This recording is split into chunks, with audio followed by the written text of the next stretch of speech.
Good morning everyone.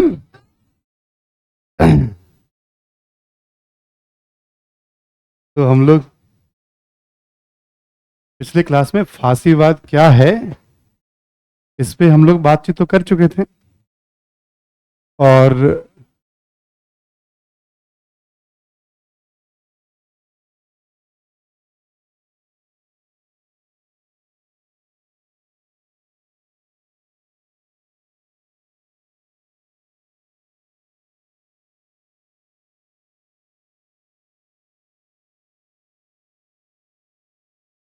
ठीक है, फांसीवाद क्या है इस पे हम लोग बात कर चुके थे, है ना। मैंने यहीं पे कहा था, पूरी बात समझा दी थी आपको। बहुत इंपॉर्टेंट है, जब कभी सिमिलैरिटी पूछेगा तब भी आपको वही लिखना है, एक से दूसरे में तुलना पूछेगा तो। इसके बाद हम लोग बात कर रहे थे इटली में फांसीवाद, क्योंकि ये शब्द इटली से ही पॉपुलर हुआ है ना। ये शब्द इटली से ही पॉपुलर हुआ है ना। और इसमें हम लोगों ने एक तो कारण देख लिया था, क्यों शुरू आया, राइज हुआ वहां पे, तो मुसोलिनी वगैरह की क्या भूमिका थी, सारी बातें बताई थी आपको। इसी के साथ साथ यहाँ एक्सप्लेन ये भी किया गया था आपको कि किस प्रकार मुसोलिनी ने इटली का फांसीवादीकरण किया। ठीक है, ये पॉइंट भी आपके सामने एक्सप्लेन कर दिए गए थे, किस प्रकार फांसीवादीकरण उसने किया। जो जो उपाय थे, जो मैंने विशेषताएं बताई थी, उसी के उदाहरण यहाँ थे। इजी है, कोई बहुत गंभीर टॉपिक तो है नहीं है। बस इसमें एक दो पॉइंट और ऐड करना था, क्योंकि वो युद्ध का महिमा मंडन करता था, कहता था राष्ट्र का गौरव जो है युद्ध से ही स्थापित होगा। तो विदेश नीति के क्षेत्र में उसने ऐसे क्या उपाय किए, दो चार एग्जाम्पल केवल हम लिखेंगे। और अभी ठीक इसके बाद हम लोग हिटलर के बारे में पढ़ेंगे, हिटलर की विदेश नीति। तो हिटलर की विदेश नीति के साथ दोनों का ना कॉम्बो था।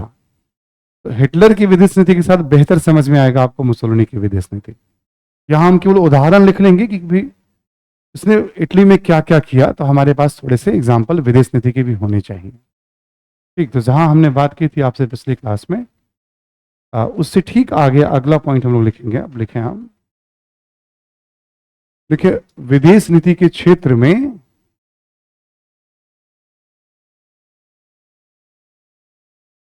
विदेश नीति के क्षेत्र में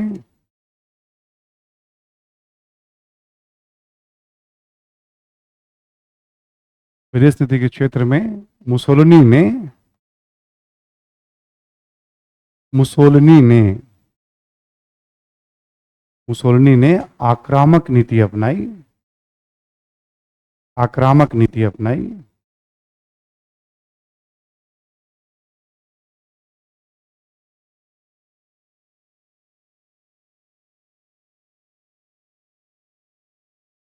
ठीक है, मुसोलिनी ने आक्रामक नीति अपनाई। इसी में लिखें आप कि प्रारंभ में फ्यूम बंदरगाह प्रारंभ में फ्यूम बंदरगाह एवं प्रारंभ में फ्यूम बंदरगाह एवं एवं कोरफू एक जगह का नाम है।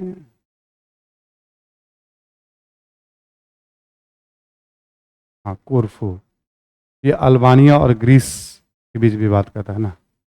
प्रारंभ में फ्यूम बंदरगाह एवं कोरफू पर कब्जा किया, कोरफू पर कब्जा किया। मैं भी समझाता हूं क्या मामला था। कब्जा किया, ठीक है, लेकिन अंतर्राष्ट्रीय दबाव के कारण लेकिन अंतर्राष्ट्रीय दबाव के कारण 1934 तक संयमित नीति का पालन किया। अंतर्राष्ट्रीय दबाव के कारण 1934 तक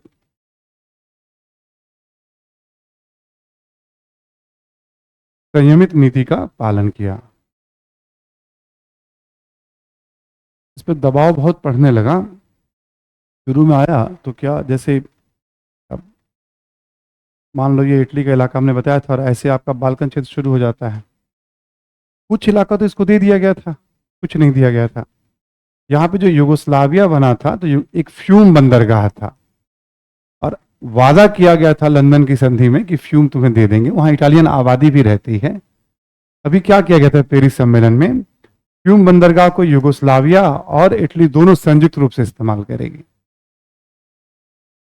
फ्यूम बंदरगाह के लिए ऐसा प्रोविजन किया गया था कि युगोस्लाविया और इटली दोनों संयुक्त रूप से इस्तेमाल करेगी। वहां इटालियन आबादी भी रहती थी। एक कोई इटली का सैनिक था, बड़े गुस्से में था इस प्रोविजन को लेके, वहां चला गया वो कि नहीं भाई हमारा है ये तो फ्यूम, और वो मारा गया। उसके बाद इटली में जबरदस्त आक्रोश था, ठीक है, और इसने कब्जा कर लिया कि भाई ये मेरा है।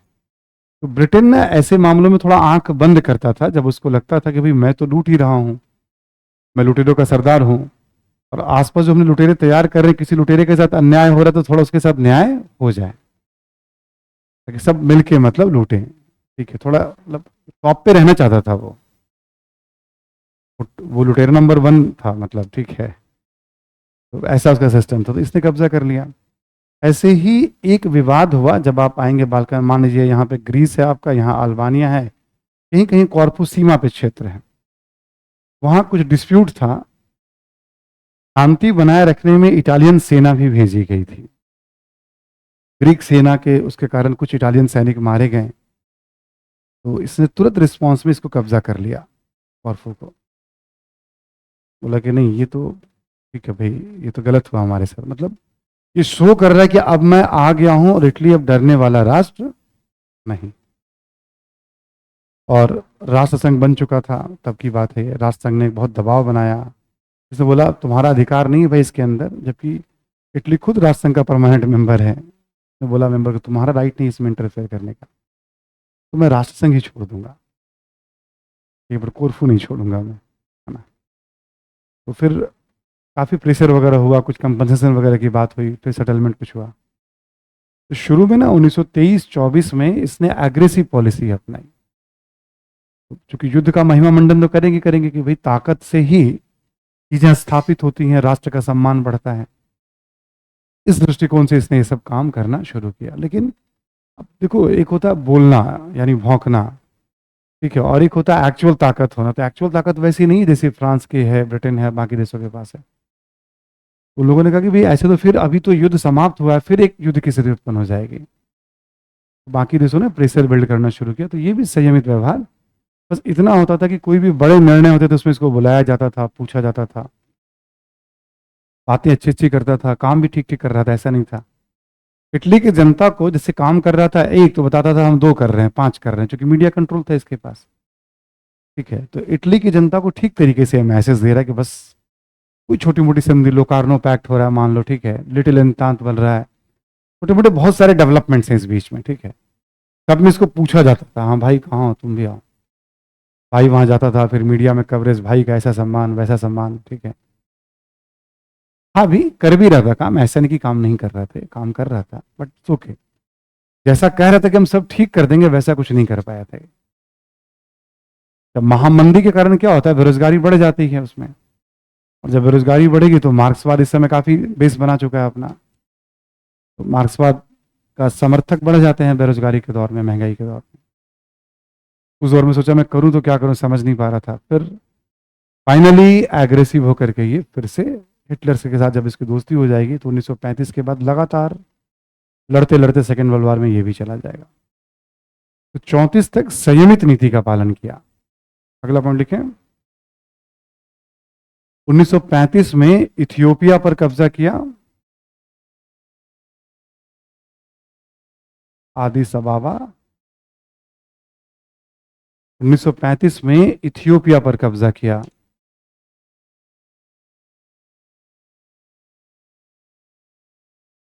ठीक है, इथियोपिया पर कब्जा किया 1935 में, इसी में लिखें आप, इथियोपिया पर कब्जा किया। और लिखें 1935 में ही, 1935 में ही राष्ट्र संघ से अलग होने की घोषणा की।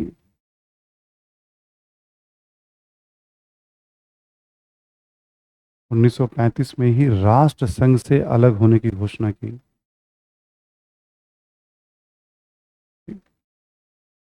राष्ट्रसंघ में आलोचना हुई, प्रस्ताव वगैरह कुछ पारित हो रहे, तो बोला मैं राष्ट्रसंघ ही छोड़ दे रहा हूँ। ठीक है, अगला पॉइंट देखें। नेक्स्ट पॉइंट, 1936 में हिटलर के साथ समझौता, हिटलर के साथ समझौता जिसे रोम बर्लिन धूरी कहा गया, समझौता जिसे रोम बर्लिन धूरी एक्सिस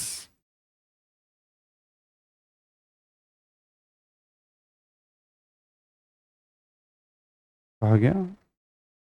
इसकी बात हम दोबारा करेंगे जब हिटलर की बात करेंगे। तो इसमें था अंतर्राष्ट्रीय मुद्दे पर एक दूसरे को सहयोग देने के लिए था। ठीक है, नेक्स्ट लिखें। देखिए 1936 में ही, 1936 में ही, 1936 में ही स्पेन के गृह युद्ध, सिविल वॉर में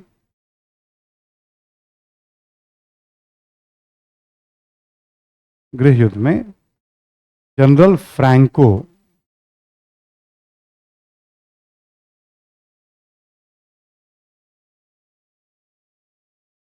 गृह युद्ध में जनरल फ्रैंको को हिटलर के साथ मिलकर, जनरल फ्रैंको को हिटलर के साथ मिलकर सैन्य सहायता उपलब्ध कराई।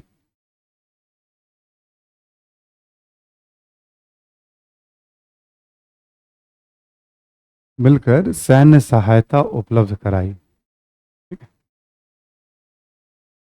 ये भी अभी हिटलर के साथ एक्सप्लेन कर देंगे दोबारा, अभी आपको जब हम बताएंगे तो हुआ क्या था। ठीक, अब सारी बातें हिटलर के साथ चल रही हैं। हिटलर मेन आगे है, ये पीछे है। अब वो बड़ा भाई हो गया, ये छोटा भाई है। ठीक, पहले ये बड़ा भाई था, पहले आ गया था। 35 में हिटलर की सत्ता आएगी तो हिटलर के पीछे पीछे चलेगा ये। सिस्टम दोनों का एक जैसा है ना, मिजाज मिल रहा है। ठीक है, नेक्स्ट लिखें। 1939, 1939 में, 1939, 1939 में, 1939, 39, हाँ 39 कर लीजिए आप। 40 के पहले भी कह सकते हैं, 40 कहना जरूरी है क्या? 40 से तो पहले ही है, यानी पहले। दोस्त त्रे, कोई गाना था ना ऐसा। ठीक है, क्या? हाँ 1939, यस। लिखे से पहले, क्या नहीं नहीं, 1939 में, नॉट से पहले, 40 से पहले, है ना। लिखे 1939 में अल्बानिया पर कब्जा किया, एल्बानिया पर कब्जा किया। मैं 39 की तरफ बोल रहा हूं। ठीक है, अल्बानिया पर कब्जा किया। अब ये ना अल्बानिया दुखती रखती, वर्ल्ड वॉर में वादा किया गया तुम्हें वो भी मिल जाएगा, वो भी नहीं मिला था। आपको याद होगा अफ्रीका के बंटवारे में जब हम लोग बात कर रहे थे, याद है सभी को? 1839, 1896 में इथोपिया ने इटली को धो दिया था। ये सम्मान की वापसी थी। इसने कहा था मैं सब गौरव दिलाऊंगा इटली को। ये गौरव दिला दिया उसने इथोपिया पे कब्जा करके। कहा मिला इसको इथोपिया पे कब्जा करके? गौरव की वापसी। ठीक है, लंदन की संधि में प्रॉमिस किया गया था तुम्हें प्रोटेक्टरेट यानी देखने, संरक्षक की सुविधा आपको दी जाएगी अल्बानिया पे। अमेरिका ने इतना प्रेशर बिल्ड किया कि ब्रिटेन पीछे हट गया। ठीक है, तो इसने अल्बानिया पे कब्जा कर लिया। एक और पॉइंट लिख लें इसमें आप। लिखें इसी वर्ष, अब मैं नहीं बोल रहा हूं इस बार में, जो वर्ष आपने लिखा उसी वर्ष की बात कर रहा हूं। ठीक, लिखे इसी वर्ष जर्मनी के साथ, इसी वर्ष जर्मनी के साथ स्टील पैक्ट हुआ। ये नाम ही यूज किया जाता है, स्टील पैक्ट।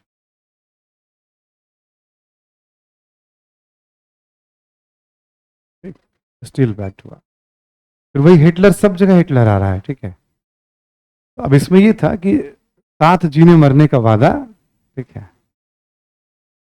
छोड़ेंगे ना हम तेरा साथ हो साथी मरते दम तक। मुसोलिनी ने कुछ ऐसा वादा किया हिटलर से, या हिटलर ने मुसोलिनी से वादा, मरेंगे लड़ेंगे हम कटेंगे सब करेंगे हम लोग साथ, वाली बात है। यानी एक दूसरे को फुल कॉपरेशन, हर लेवल पे कॉपरेट, एक तरह का अलायंस बन गया, ये मिलिट्री अलायंस था, ये एक तरह का ये अलायंस बन गया सैन्य सहयोग देने का। ठीक, इसके बाद वर्ल्ड वार जब शुरू होगा तो ये भी बड़े भाई के पीछे पीछे कूद जाएगा मैदान में, हम देखेंगे इसके बाद वाली घटना। विदेश नीति के क्षेत्र में सेकेंड फेज में जब हिटलर से इसको सपोर्ट मिला तब ये एग्रेसिव पोस्चर अपना रहा है। उसके सारे एग्जाम्पल हैं एग्रेसिव पोस्चर के। ठीक, तो मुसोलिनी ने क्या क्या किया इटली को फांसीवादी राज्य में परिवर्तित करने के लिए, ठीक है, उससे संबंधित सारी जानकारी आपको यहाँ पे दे दी गई। कॉन्सेप्ट्स पहले ही पता है, एग्जाम्पल्स वगैरह सब इसमें ऐड हो गया। अब सेम पैटर्न चलेगा जर्मनी का, ठीक है, बट वहां नाजीवाद कहते हैं, ये मैंने आपको समझा दिया, फांसीवाद भी कह सकते हैं, बट एक्चुअल उसके लिए नाजीवाद सब यूज किया जाता था जर्मनी में। देखें आप, जर्मनी में नाजीवाद,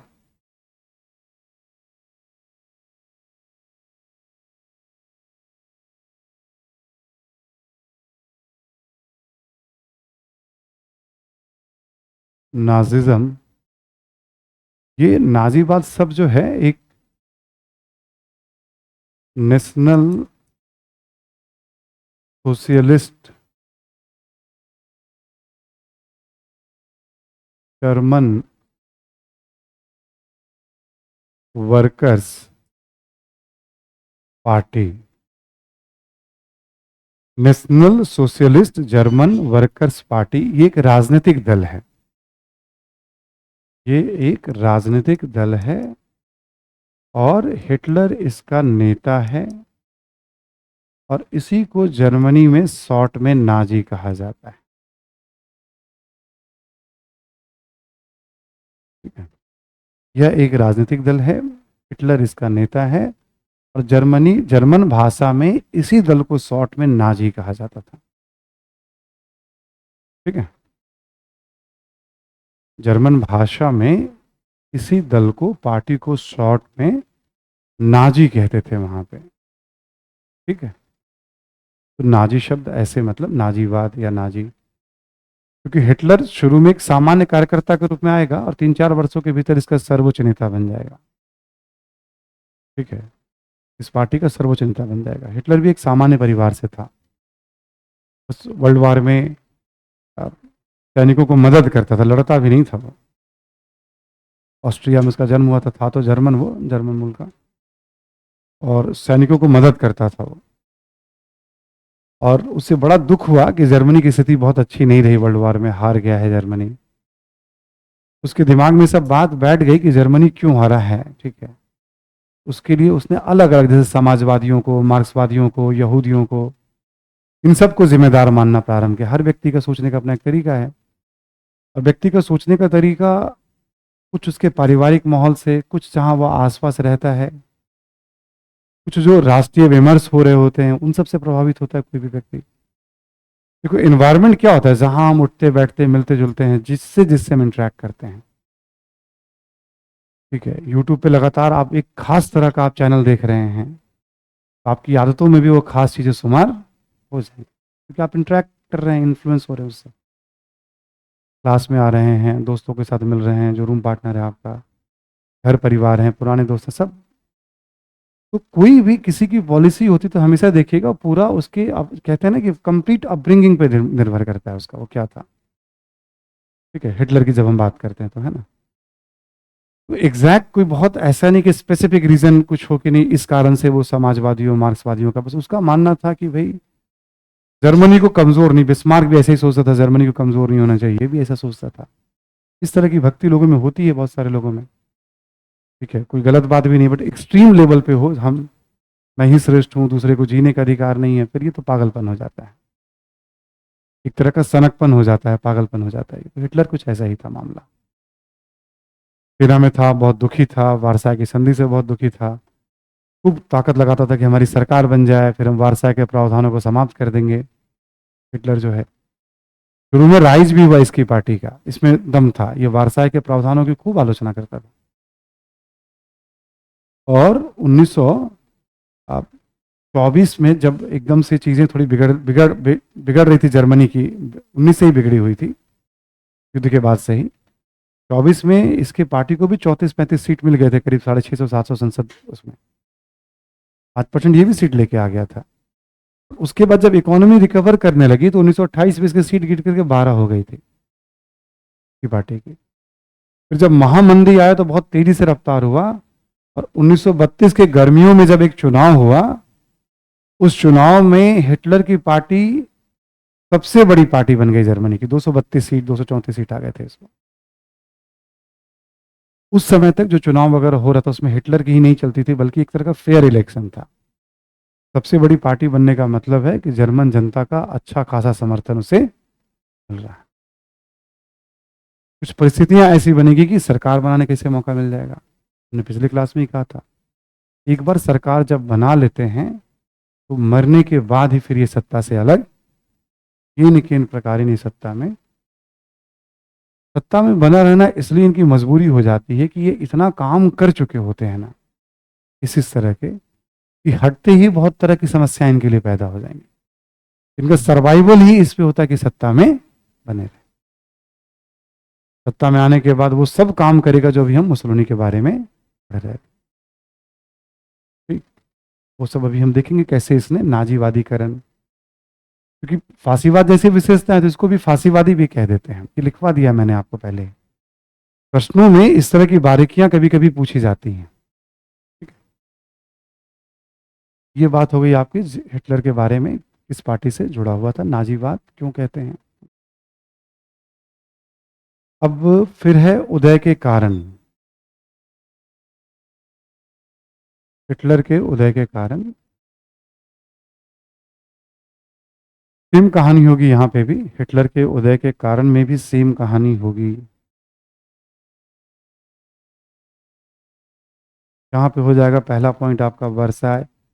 पॉइंट लिखिएगा मत, मैं बस ऐसे एक ओवरव्यू देने के लिए, बस पॉइंट वर्साय की संधि मैं बता चुका हूँ आपको पहले ही। ठीक है, और फिर यहाँ हम लोग बात करेंगे आर्थिक संकट, जो भी समझा रहा था आपको मैं, कुछ उदाहरण दे करके मैं इसमें आपको लिखाऊंगा।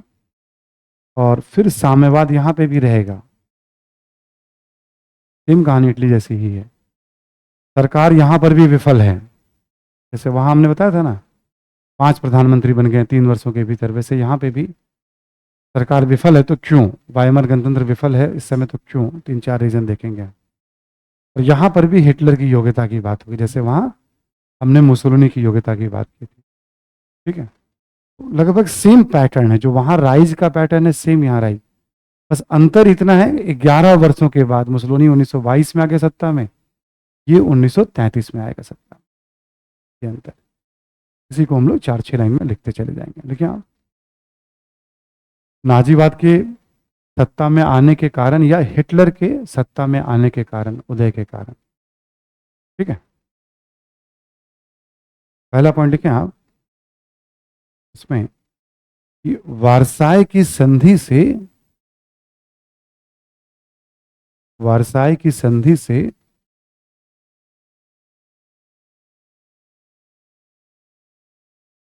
संधि से जर्मन राष्ट्रवादियों में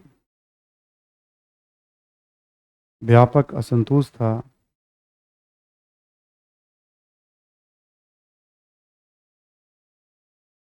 व्यापक असंतोष था। ठीक है, लेकिन यह संधि एक प्रकार से, यह संधि एक प्रकार से राष्ट्र को अपमानित करने वाली थी। यह संधि एक प्रकार से राष्ट्र को अपमानित करने वाली थी।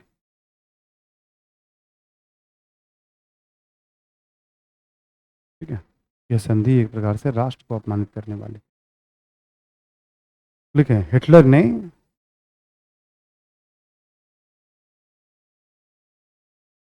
इस भावनात्मक मुद्दे को,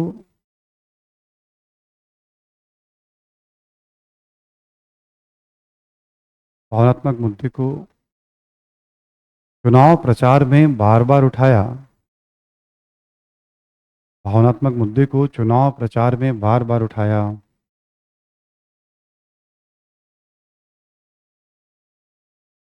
उठाया और हिटलर के उदय का एक महत्वपूर्ण कारण बना।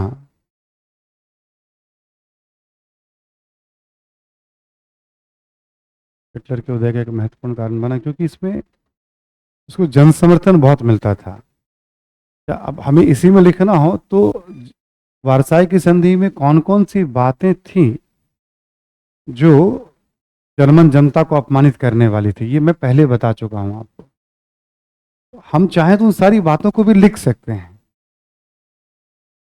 जैसा हमने पहले भी बताया, क्वेश्चंस की जरूरत के अकॉर्डिंग हमें अपने शब्दों को बढ़ाना घटाना होता है।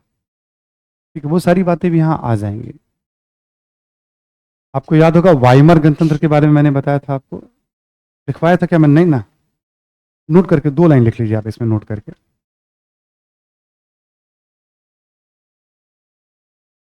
देखिए 1919 में जर्मनी के वाइमर नामक स्थान पर,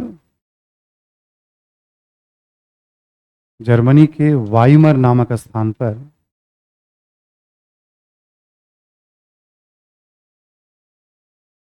वाइमर नामक स्थान पर एक नए संविधान का निर्माण हुआ।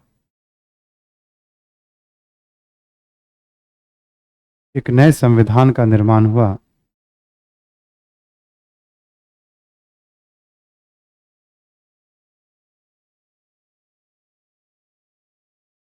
वाइमर नामक स्थान पर एक नए संविधान का निर्माण हुआ, लिखें।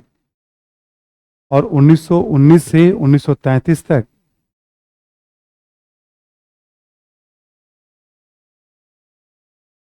1919 से 1933 तक इसी संविधान के अनुसार, इसी संविधान के अनुसार जर्मनी का शासन चलता रहा।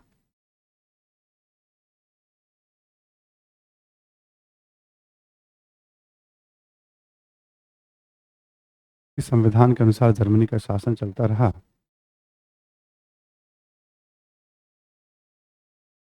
लिखें, इसे चलता रहा, इसे वाइमर गणतंत्र,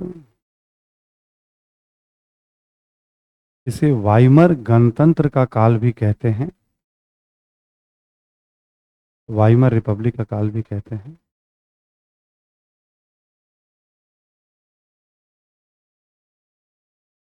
और इसी में लिख लेंगे आप कि संविधान निर्माण से जुड़े नेताओं ने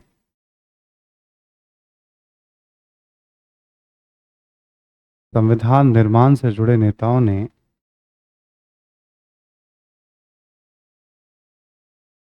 या कुछ नेताओं ने, कर दीजिएगा, संविधान निर्माण से जुड़े कुछ नेताओं ने वारसाई की संधि पर हस्ताक्षर किया था। वारसाई की संधि पर हस्ताक्षर किया था, हस्ताक्षर किया था। अतः अतः जब भी अतः जब भी वारसाई की संधि की आलोचना होती थी,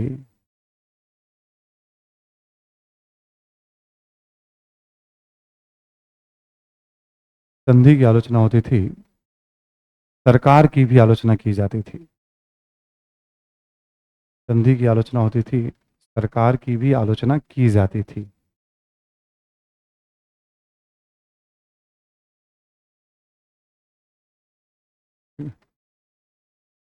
सरकार की भी आलोचना की जाती थी।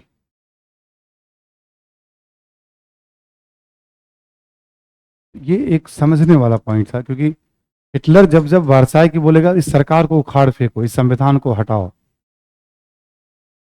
ठीक है, वो क्यों टारगेट करेगा?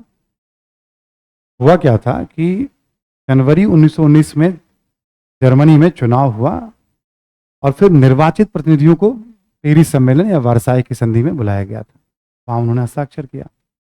जो चुनाव हुआ था, इन लोगों ने मिलकर ही संविधान का निर्माण किया था। एल्बर्ट जैसे इनके समाजवादी नेता थे, तो वो इसमें भी थे, बड़ी भूमिका थी। एल्बर्ट ही एक समाजवादी जो लीड कर रहे थे।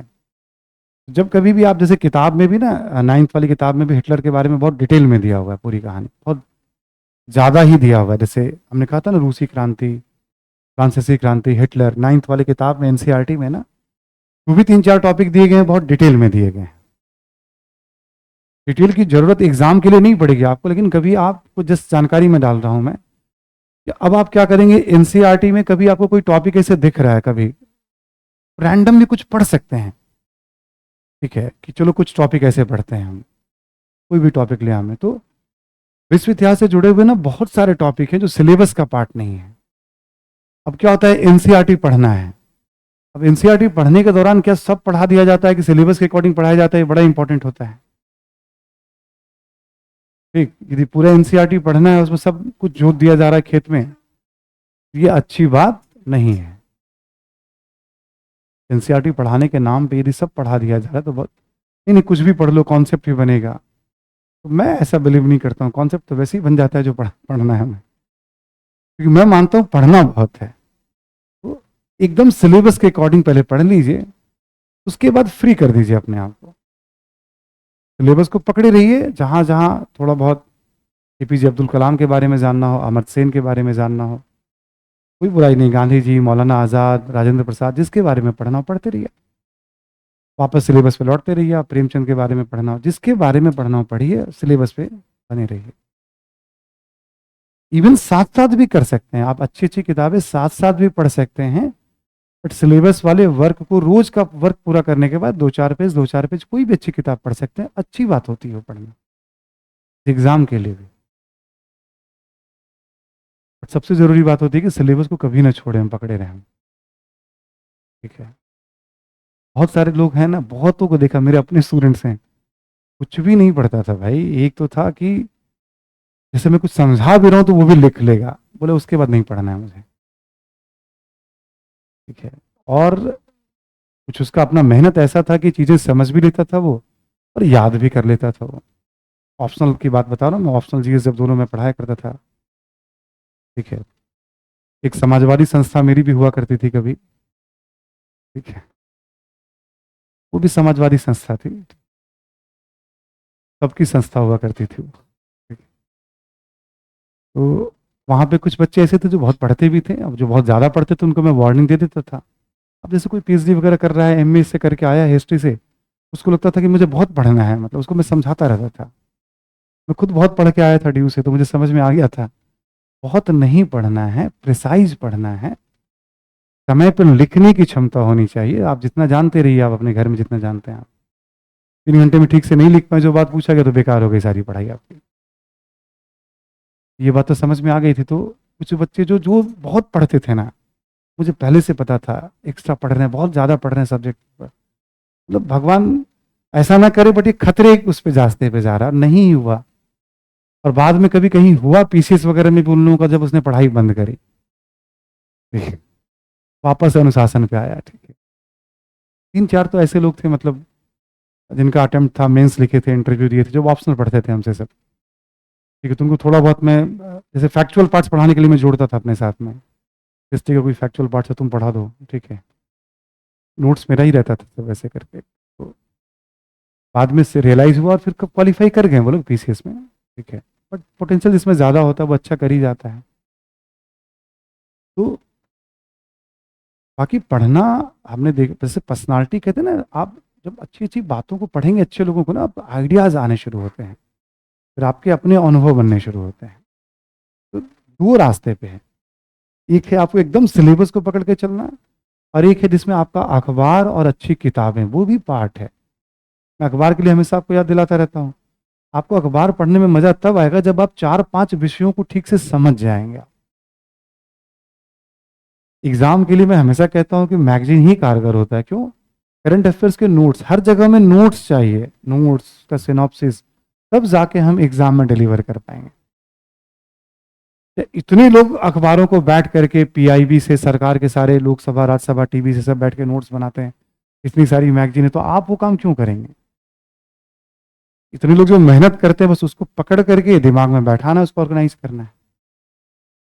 एग्जाम के लिए मतलब मैं एकदम बिलीव करता हूँ कि मैगजीन उपयोगी होता है। फिर भी अखबार पढ़ने के लिए हम लोग रिकमेंड करते हैं। लैंग्वेज ठीक होता है, अंडरस्टैंडिंग बढ़ती है, कुछ सेंस काम करता है, कुछ घटनाएं रह जाती हैं दिमाग में ऐसे ही पढ़ते पढ़ते। ठीक है, कुछ घटनाएं रह जाती हैं दिमाग में पढ़ते। तो तब हम लोग इसलिए कहते हैं कि नहीं, थोड़ा थोड़ा अखबार हमेशा पढ़ना चाहिए। किसी दिन नहीं पढ़ रहे कोई नुकसान नहीं हो रहा आपको, उससे मैगजीन में कवर होता है। बट आधा घंटा 15 मिनट 1 घंटा जितना टाइम ज़्यादा तो ज़्यादा पढ़िए, कोई नुकसान नहीं है। पढ़ रहे हैं ना आप, स्पीड अच्छी होगी, अंडरस्टैंडिंग बनेगी।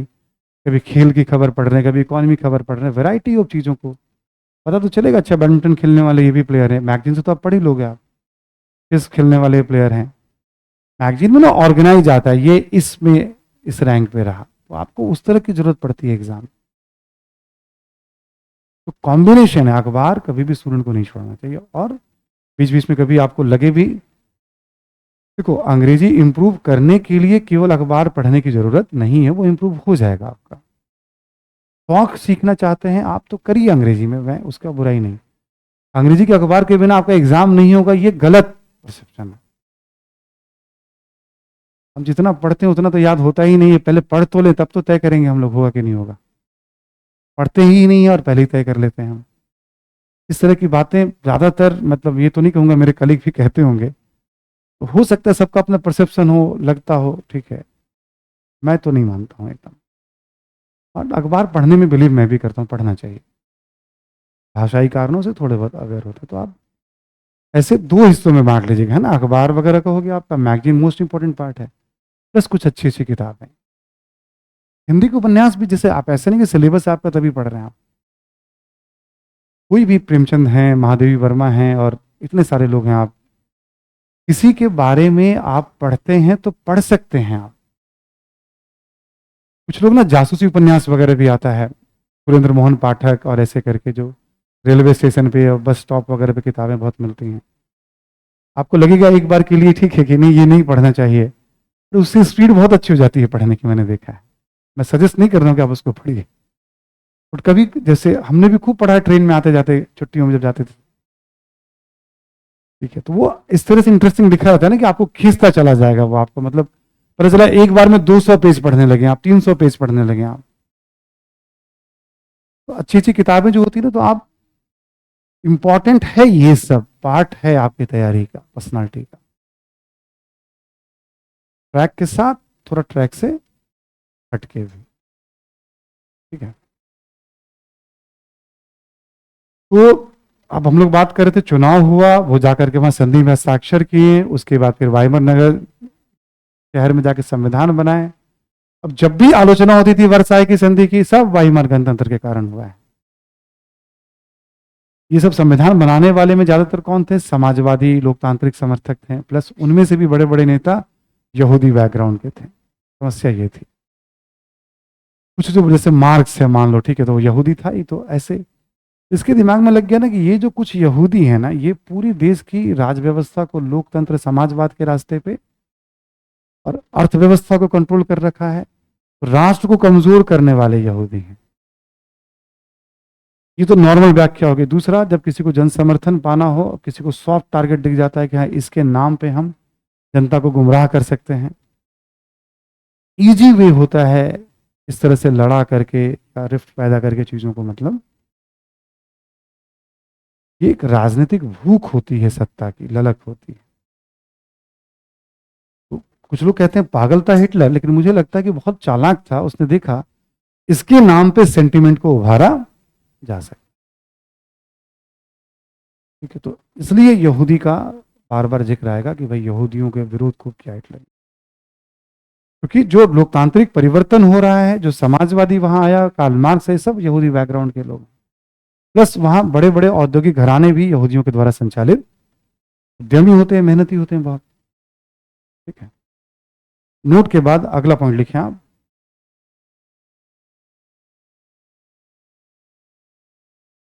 ठीक है, कि वारसाई की संधि के पृष्ठभूमि में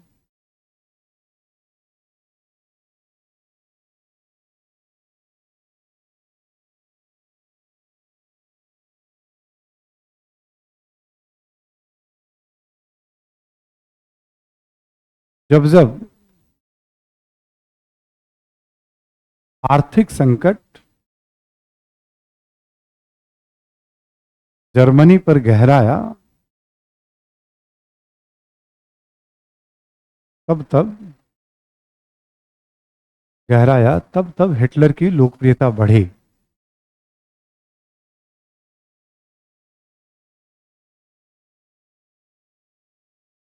जब जब आर्थिक संकट गहराया तब तब हिटलर की लोकप्रियता बढ़ी। ठीक है, जैसे 1919 से 1924 के बीच, ठीक है, जैसे 1919 से 1924 के बीच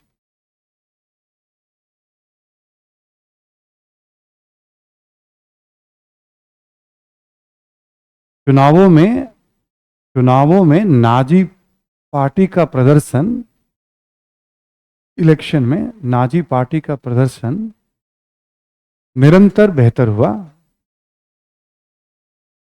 निरंतर बेहतर हुआ।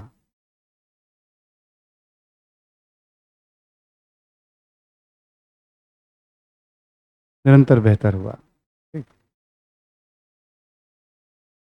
24 में एकदम बेरोजगारी चरम पे पहुंची हुई थी।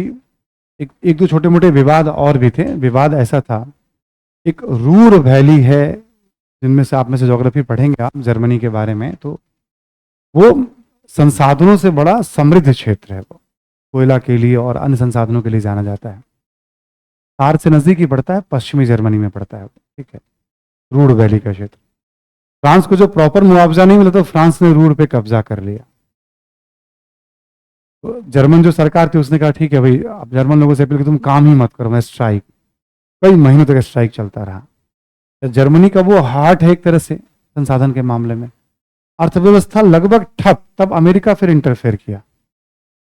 अमेरिका के एक मंत्री थे दावोस, ठीक है, जगह का भी नाम है दावोस वैसे तो। अमेरिका के एक मंत्री थे दावेस। वो एक प्लान लेकर के आए कि जर्मनी को आर्थिक सहायता देनी है। अच्छा खासा मिलियन पाउंड की सहायता, मतलब डॉलर की सहायता थी। और ये तय कर दिया गया उस सहायता में जर्मनी क्या क्या खर्च करेगा। जर्मनी फ्रांस को हर एक साल कुछ मुआवजा देगा, ब्रिटेन को भी कुछ देगा, ऐसे करके तय कर दिया गया। प्लस जर्मनी बाकी पैसे अर्थव्यवस्था के विकास में लगाएगा, और जो पैसा खर्च करेगा उसमें बहुत सारी चीजें अमेरिका से उसको मंगानी पड़ेगी। ये सब कंडीशन थे, लेकिन उसके कारण जर्मन अर्थव्यवस्था बहुत तेजी से ग्रो करना शुरू हुआ। और 1928 में लगभग 700 सीटों वाली संसद थी वहां पे, 688 या कुछ ऐसी संख्या थी। 1928 में हिटलर की पार्टी की संख्या गिर करके 12 तक रह गई थी, जब इकोनॉमिक रिकवरी हुआ। 1929 में महामंदी आया तो हिटलर के सीट्स फिर बढ़ने शुरू हो गए। तो जब महामंदी अपने चरम पे पहुंचा तो 1932 में हिटलर की पार्टी सबसे बड़ी पार्टी। तो एक चीज क्या देखा गया, केवल वारसाय नहीं, वो भावनात्मक मुद्दा है, बट उसके साथ साथ जब इकोनॉमिक क्राइसिस घर आया है तो उसका लाभ हिटलर को मिला है। यहां नोट करके लिख लेंगे आप फिर एक पॉइंट, आर्थिक संकट में ही लिखेंगे आप 1924 से 1929।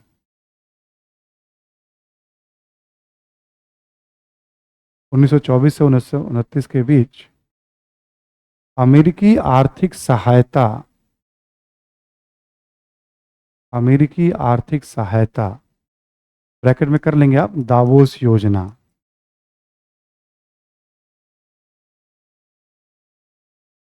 अमेरिकी आर्थिक सहायता एवं अन्य कारणों से, एवं अन्य कारणों से जर्मन अर्थव्यवस्था का, जर्मन अर्थव्यवस्था का पुनरुत्थान प्रारंभ हुआ।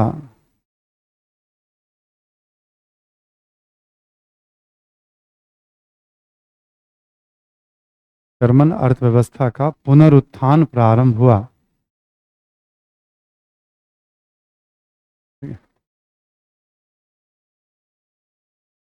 पुनरुत्थान प्रारंभ हुआ। इसी के साथ हिटलर की पार्टी का जनाधार सिमटता गया। इसी के साथ हिटलर की पार्टी का जनाधार सिमटता गया।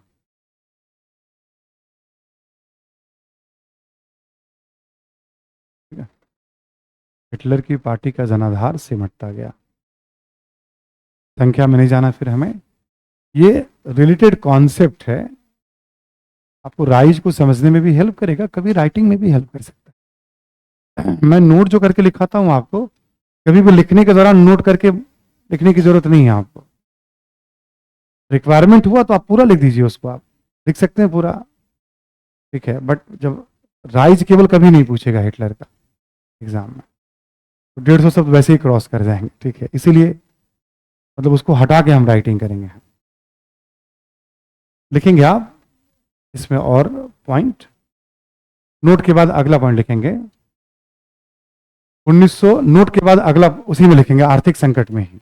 नोट ओवर हो चुका है, नोट यानी ब्रैकेट कर दीजिए आप उसको, नोट को ब्रैकेट में डाल दीजिए ताकि कंफ्यूजन ना हो आपको। हमारा पॉइंट चल रहा है अभी आर्थिक संकट। अगला पॉइंट लिखें 1929 से 1932, 1929 से 1932, ठीक है।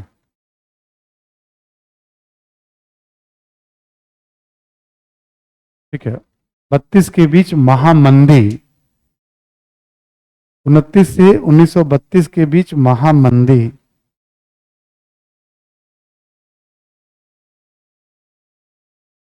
के दौरान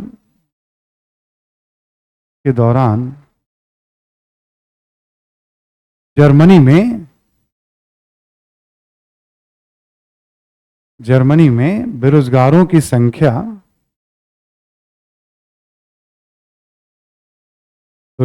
संख्या तेजी से बढ़ी।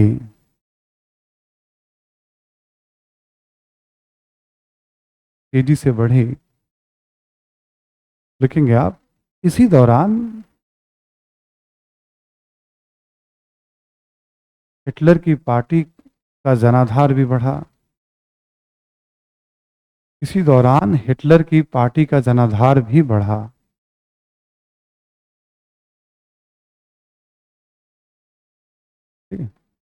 हिटलर की पार्टी का जनाधार भी बढ़ा, इसी में लिख लेंगे आप। और 1932 में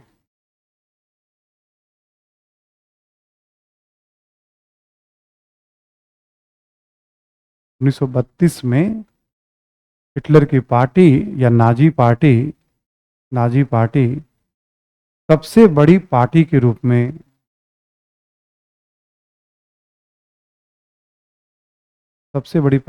स्थापित हुई।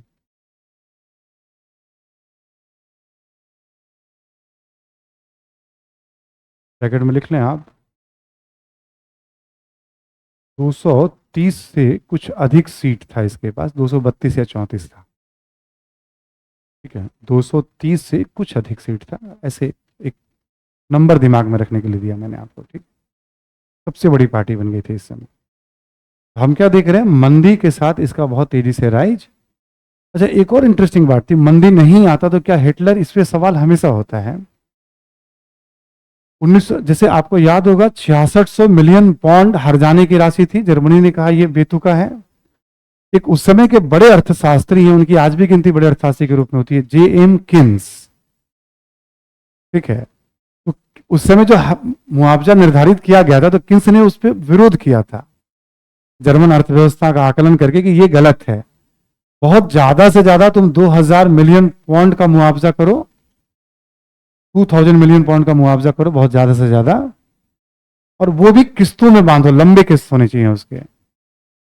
मजेदार बात है कि 1929 के प्रारंभ में जर्मनी के मुआवजा जो है घटा करके 2000 पाउंड कर दिया गया। यदि महामंदी नहीं आती तो मे भी हिटलर इतिहास के पन्नों में रह जाता। तो आप देखते हैं ना, बड़े परिवर्तन या इस तरह के बदलाव में भी आर्थिक संकट का बहुत गहरा रोल है। आर्थिक परिस्थितियां सबसे ज्यादा सामाजिक, राजनीतिक, सांस्कृतिक सबको प्रभावित करती है। आप कभी कभी सुनेंगे मार्क्सवादी इतिहास लेखन। मार्क्स कहते थे ना, आर्थिक परिस्थितियां ही सामाजिक संबंध, राजनीतिक स्थिति सबको निर्धारित करती है। आर्थिक परिस्थितियों कहते थे वो आधारभूत कारक है, वो बेसिक स्ट्रक्चर है, मार्क्स कहते थे, सब कुछ निर्धारित करती है। छोड़ो यहाँ वहाँ की बात, हम लोग के पास पॉकेट में पैसा होता है, एज ए स्टूडेंट भी आप देख सकते हैं अपने आप को। अब देखिएगा सोच में कैसे बदलाव आना शुरू, जहाँ थोड़े पैसे आ जाते हैं पास में 1000 2000 कहीं से ज़्यादा, लगता है इसका क्या करें अब हम। अंदाज बदल जाता है, चाल बदल जाती है, नींद। ठीक है, पुष्पा 2 देखने के लिए हो सकता है लोग तैयारी करें, चलो पुष्पा 2 देख के आ जाते हैं हम लोग, हैं तो पैसे का बहुत रोल होता है, बहुत फर्क पड़ता है। तो ये इसलिए मैं बता रहा हूं आपको कि फ्रांसीसी क्रांति, अमेरिकी क्रांति, सब जगह अर्थव्यवस्था एक बड़ी भूमिका निभा रही है। ठीक है, तो आप अपने जीवन काल में ना कभी भी देखिएगा, हंगामा कितना भी हो जाए, यदि आर्थिक संकट है उस समय चौकन्ना हो जाइएगा। संकट के साथ हंगामा हो रहा है तो इतिहास इस बात को स्टैब्लिश करता है कुछ बड़ा खेल हो सकता है उस समय, यदि गहराई से संकट हो तो। इतिहास में बहुत कुछ सिखाता है। नॉर्मली ऐसे हंगामा हो रहा है, चलेगा, शांत हो जाएगा, रोजगार है, महंगाई नहीं, इट्स ओके ना। हंगामा होगा, कुछ दिनों के बाद शांत हो जाएगा। आर्थिक संकट है तो फिर वो बड़े बदलाव की तरफ ले जाता है। ठीक है, एक सवाल है कि पॉलिटी, एथिक्स, मॉडर्न हिस्ट्री और कंप्लीट हो चुका है, world history, internal security classes चल रही हैं, सारे सब्जेक्ट पे कमांड कैसे बनाए रखें। तो कोई उपाय है ही नहीं इसका तो सिवाय रिवीजन के। ठीक है, कुछ और है क्या इसका उपाय? नहीं है। आप जैसे देखो, सिंगल क्लासेस, जैसे वर्ल्ड हिस्ट्री की क्लास केवल चल रही थी, तब आपके पास टाइम था कि वर्ल्ड हिस्ट्री में कुछ आपको पढ़ना तो है नहीं एक्स्ट्रा, अभी भी टाइम है आपके पास, जो क्लास में बताया जा रहा है वही पढ़ना है। ठीक है, ले लूंगा मैं, लाओ। ठीक है, अब सोसाइटी क्या इंटरनल सिक्योरिटी क्लास चल रही है आपकी? ठीक है, चलो, आपने वहां पे भी मेरे ख्याल में कुछ अलग से पढ़ने की जरूरत तो नहीं कही गई होगी आपको। सर जो करा रहे होंगे वो, जितना मैं जानता हूँ, वो ज़्यादा ही कराएंगे। ठीक है ना, मतलब ठीक है, बहुत ज़्यादा भी हो सकता है ना। मतलब जितना मैं जानता हूँ तो वहाँ भी कुछ पढ़ने की जरूरत नहीं, तो आपका काम क्या रह गया? केवल क्लास नोट्स को पढ़ना। दोनों टॉपिक मोटे तौर पे सब्जेक्टिव है, मेंस ओरिएंटेड है, मोटे तौर पे। आंतरिक सुरक्षा से कोई सवाल कभी आ भी सकते हैं, बट है मेंस ओरिएंटेड। तो आप घर पे मान लो 6 घंटे का पूरा स्लॉट आपने निकाल दिया, आना जाना सब लेकर के, तो आप 6 घंटे भी समय और निकाल पाते हैं घर पे सब। तो मुझे नहीं लगता है कि रिवीजन करने में आपको 2 घंटे 3 घंटे से ज़्यादा टाइम लगने वाले हैं। ठीक है, मतलब दोनों सब्जेक्ट को मिला करके क्लास में ऑलरेडी पढ़िए, आप मन से पढ़ ही रहे हैं, आप उसके बाद घर पे देखिए उसको आप उस। तो कोई बात नहीं, तो थोड़ा और ड्यूरेशन बढ़ा दीजिएगा, 14 घंटे कर लीजिएगा घर में पढ़ने का, ज़्यादा होता है तो। देखो करना है ना, हमें समय तो नहीं देखना है, बस सोने के टाइम में कटौती मत करिए।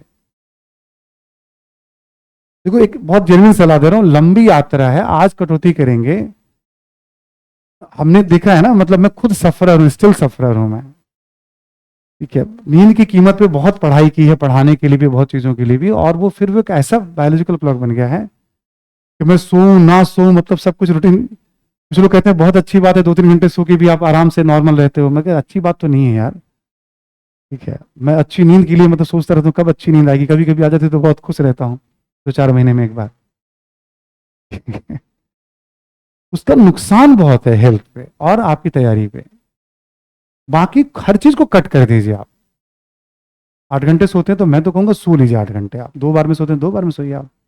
बाकी कुछ भी मत करिए सिवाय पढ़ने के और खाने के। ये मतलब आप रिवीजन करिए, फिर आप टाइम जब बचा आपका, ध्यान से सुनिएगा, फिर दोबारा ये सवाल आएगा, फिर मैं ये उत्तर दूंगा। आप क्लास रिवीजन करने के बाद जो आपका टाइम बचा, तो सबसे पहले वर्ल्ड हिस्ट्री और आंतरिक सुरक्षा के पुराने क्लास को दोहराइए। देखिए जब 2 क्लास चल रही है तब पुराने क्लास को दोहराने का इसके जैसे मान लो पॉलिटी, उतना टाइम नहीं मिलेगा आपको। सिंगल क्लास है तो आपके पास टाइम ही टाइम है, 3 घंटे की भी क्लास होगी तो 2 क्लासेस ठीक ठीक हो जाती है। सुन पा रहे हैं सभी लोग ना? उसमें आप पुराने किसी सब्जेक्ट को, इथिक्स को हम पिक करते हैं, मॉडर्न को पिक करते हैं, मेरे ख्याल में टफ होगा मैनेज करना। मॉडर्न थोड़ा मैनेज इसलिए हो सकता है कि हम लोग टाइम टू टाइम उसको रिवीजन करते कराते आ रहे हैं, ठीक है, तो वो पॉसिबल है। बट पहला सुझाव है कि आप वर्ल्ड और आंतरिक सुरक्षा पे कमांड करिए। पुराने क्लास नोट्स को देख जाइए आप, टारगेट बना करके, ठीक है। इसके बाद भी मेरा एक सुझाव होगा कि डबल क्लास में भी कोशिश करिए कि 1 घंटा के लिए कोई ना कोई क्लास नोट्स हम पढ़ें, या तो पॉलिटी का या एथिक्स का या मॉडर्न का। सिंगल क्लास है तो 3 से 4 घंटे कर दीजिए उसका रिवीजन का टाइम। डबल क्लास है तो कम से कम 1 घंटा आप स्ट्रेच कर सकते हैं, तो 2 घंटे भी कर लीजिए उसको। समझ में आ रही है बात ना? मैंने क्या बोला, डबल क्लास है तो क्लास को पहले रिवीजन, क्लास जो चल रही है उसको छोड़ के कुछ और पढ़ना महामूर्खता होगी पूरी क्लास के दौरान। थोड़ा भी होशियारी मत करिएगा आप, जो चल रहा है चलने दीजिए, उसको पढ़ते जाइए आप। फिर उसी लेक्चर के क्लास नोट्स पे कमांड कर लीजिए आप, जितनी बार अभी पढ़ेंगे इजी हो जाएगा फ्यूचर में रिवीजन करना आपके लिए। तब भी मैं कह रहा हूं पॉसिबल हो तो 1 घंटा समय निकालिए, रोज निकलता है तो ठीक, नहीं तो रिलैक्स रहिए आप, जो चल रहा है उसको चलने दीजिए आप। क्लियर ना सभी को? कोई छुट्टी का दिन आपको यदि मिल गया, ठीक है, तो उस दिन कोशिश करिए आप कि भाई 15-20 पेज हम मॉडर्न इंडिया या पॉलिटी को हम रिवीजन करते हैं। 4-5 घंटे कंप्लीट फ्री कर दीजिए अपने आप को, और कभी भी कोई भी हाफ पढ़ लीजिए आप। रिवीजन बंद करने के लिए मैं कभी नहीं कहूंगा। मेरा बस एक ही आपसे कह निवेदन है या आदेश समझिए आप, जब कोचिंग कंप्लीट हो तो क्लास नोट्स 50-60-70% आपको याद हो, आपको कभी रिग्रेट नहीं होगा, ठीक है, आपको लगेगा कि हमने अपना काम ठीक से किया है, बहुत अच्छी स्थिति में आ जाएंगे आप।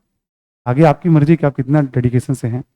दे दो इधर, तुम पढ़ क्यों रहे हो मेरे लिए है तो, ठीक है। सुन पा रहे हैं सभी लोग? रीडिंग से लेकर के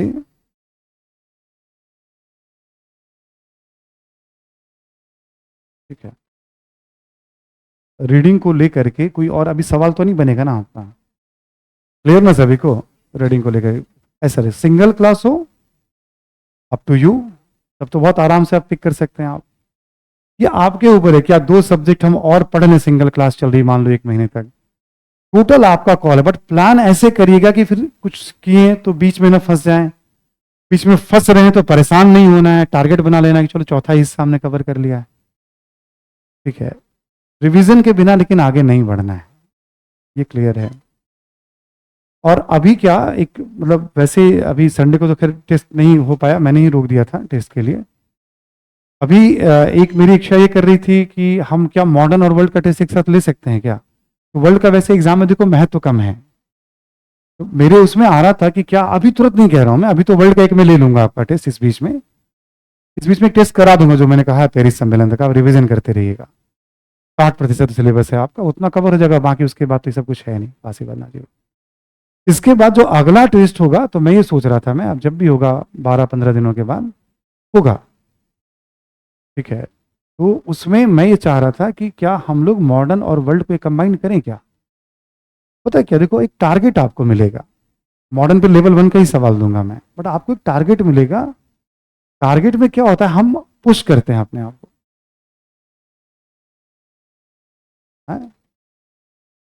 तो जस्ट डोंट वरी ना। इंपॉर्टेंट रिवीजन है और इंपॉर्टेंट राइटिंग है, 2 घंटा कम नहीं होता है, ठीक है। पॉलिटिक्स में करवा दिया जाए, नहीं अभी देखो क्या है कि उसमें अब अलग अलग टीचर का अलग प्लान है, मेरे वाले प्लान में आप मेरे साथ चल सकते हैं आप। जैसे कभी मैं एंशिएंट पढ़ाऊंगा, इसके बाद ये मेडिवल पढ़ाऊंगा, जब भी जो भी प्लान होगा मैनेजमेंट का, तो कभी पढ़ते पढ़ते हम ऐसा कर सकते हैं कि तीनों को हम कवर करें हम। देखो मेरे वाले में मैं कर सकता हूं कंबाइन, तो आप उसको सीखेंगे पकड़ना, मेहनत करना उस पर आप। एक सवाल है, खिलाफत आंदोलन इटली की कौन सी परिस्थितियां हैं जो खिलाफत आंदोलन को प्रभावित की, कैसे रिलेट होगा? तो इसमें कोई डायरेक्ट रिलेशन वाली बात तो है नहीं खिलाफत में, और इसमें कहां से आया सवाल आपके मन में?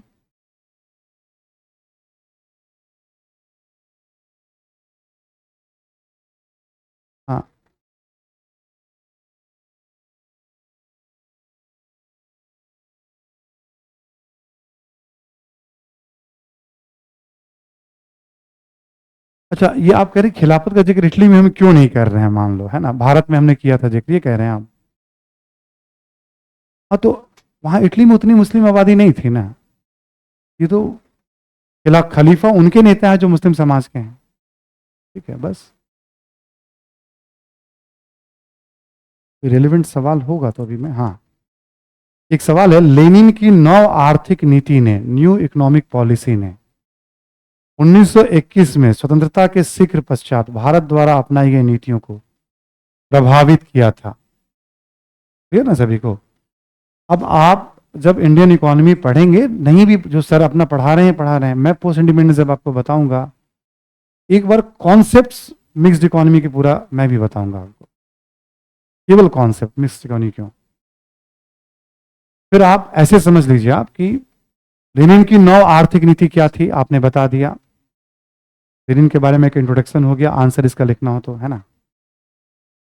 ठीक, एक परिचय हो गया रूसी क्रांति, लेनिन के बारे में जो भी परिचय आपको देना हो। 1921 की आर्थिक नीति के बारे में आपने, जो लेनिन का नेप था उसके बारे में बता दिया आपने, एक पैराग्राफ, दो पैराग्राफ। ठीक, और वो आगे चल के सक्सेसफुल रहा। फिर हम देखेंगे, हमने क्या बताया था रूसी क्रांति के महत्व में कि भाई इकोनॉमिक पॉलिसी का इम्पैक्ट दिखा। अब हम देखेंगे आज़ादी के बाद, हम देखेंगे भारत में भी योजना आयोग और मिश्रित अर्थव्यवस्था की नीति को अपनाया गया। भारत में क्यों अपनाया गया थोड़ा सा हम वो बता देंगे, हम अपनाई गई नीति, हाँ थोड़ा बता देंगे क्यों अपनाया गया भारत में और कैसे। तो सरकार की भूमिका क्या थी और निजी भूमिका क्या थी, सिंपल सवाल है, स्ट्रेट सवाल है। आधा विश्व इतिहास से लेना है, आधा नहीं, 20, 25, 30%, और 60% मॉडर्न इंडिया या अपने इकोनॉमी वाले सेक्शन से लेना। ठीक है,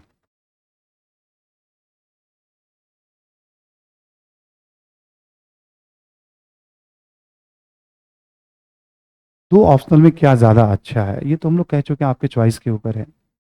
अच्छा का क्या क्राइटेरिया हो सकता है खान सर के शब्दों में?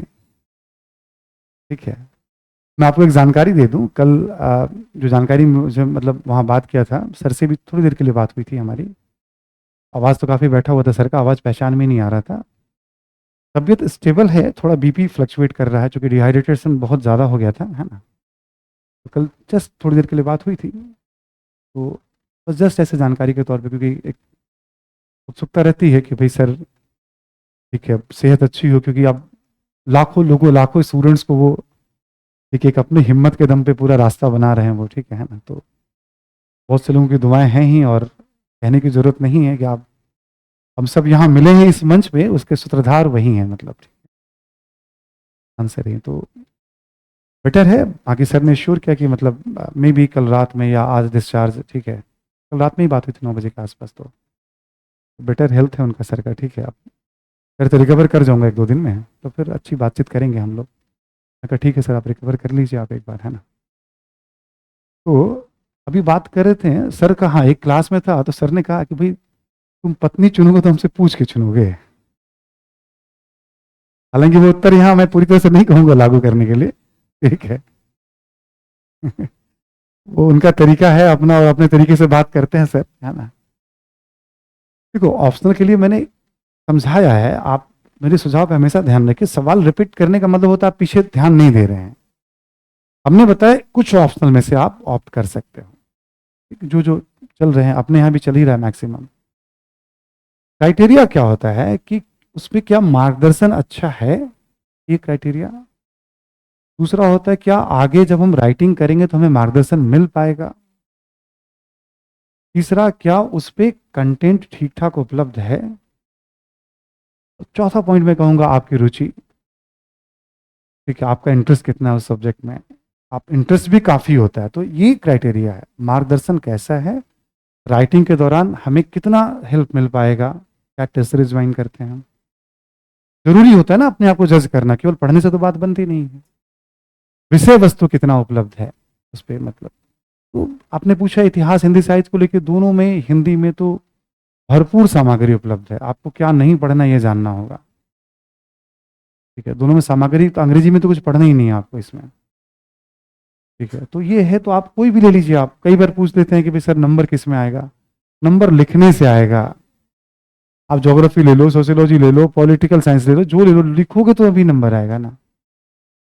ये किसी से मत पूछा करना, ये अब बच्चे एकदम नहीं हो, मतलब मेरा क्लास भी ठीक ठाक कर चुके, मैं बार बार कहता हूँ एक ही सब, मान लो किसी ने हिंदी साहित्य 100 बच्चों ने लिया, क्या सबको नंबर आ ही जाता है क्या? दो का चेहरा आपको दिखा दिया जाएगा, देखो हिंदी साहित्य से ये अच्छे कर गए, बाकी 98 का क्या हुआ? आपको लगता है हिंदी साहित्य मतलब वो रील्स इतना ग्लैमरस तरीके से बनता है ना, मतलब सब, तो ऐसा नहीं है, हिंदी साहित्य से अच्छे बच्चों का सिलेक्शन भी होता है, इतिहास से भी सिलेक्शन होता है, तो टेक इट इजी ना। आप जो सब्जेक्ट लेते हो पूरे मन से उसमें आप उतर जाओ, क्वेश्चन का डायरेक्ट उत्तर पे ध्यान देना सीखना आप। ये नहीं कि सोशियोलॉजी हमने ले लिया, पॉलिटिकल साइंस ले लिया, ऐसा कुछ सब्जेक्ट से बनने लगे आप, तो हम ही थोड़ी बुद्धिमान है कि मैं सुझाव दे दूंगा और आप बन जाएंगे और आप ही बुद्धिमान हो गए हैं, नहीं। एंथ्रोपोलॉजी से, साइकोलॉजी से, सब सब विषय से लोग क्वालिफाई करते हैं जी। आप अपनी मेहनत को देखिए और समय पर उत्तर लिखने के बारे में सोचिएगा, ठीक है। समाजवाद, काल्पनिक समाजवाद, मार्क्सवाद और कार्ल मार्क्स पर कैसे प्रश्न पूछे जा सकते हैं?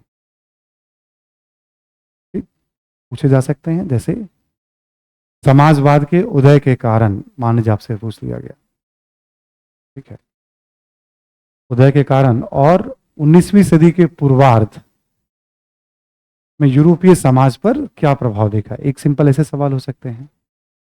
एक सवाल ये हो सकता है कि भाई कार्ल मार्क्स किन परिस्थितियों में मार्क्स के विचारों का आविर्भाव हुआ, उनके प्रमुख विचार क्या थे और उसका क्या प्रभाव देखा, इस तरह के सवाल हो सकते हैं।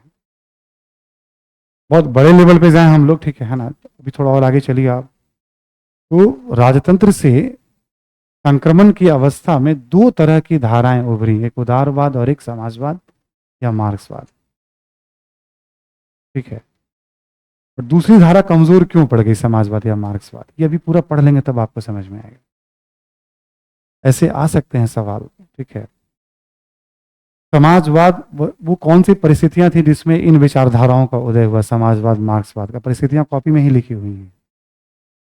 इसका क्या प्रभाव दिखा, तो प्रभाव समाज पे भी है और लोकतंत्र पे भी है, तो इस तरह के सवाल आने की संभावनाएं रहेंगी, है ना। इतना पूछोगे तुम लोग आज,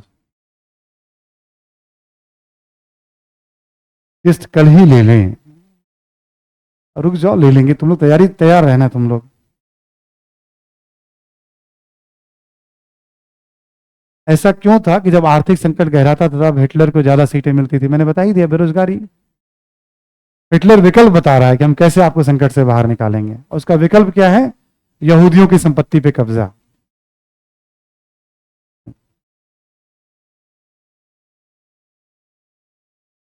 ग्रेजुएशन का एग्जाम है, आप दीजिए एग्जाम, आप क्यों परेशान होते हैं?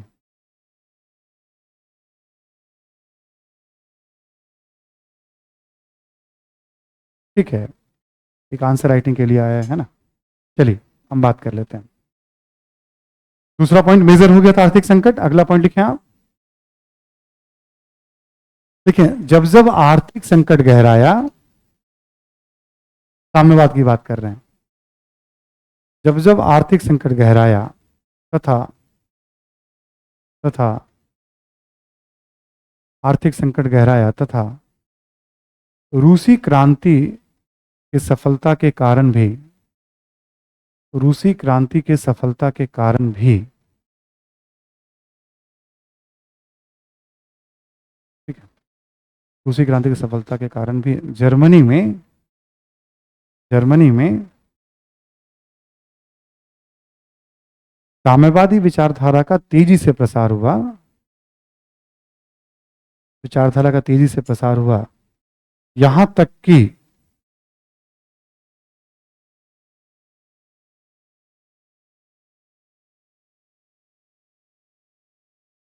यहां तक कि 1919 में, यहां तक कि 1919 में जर्मनी में साम्यवादियों के द्वारा,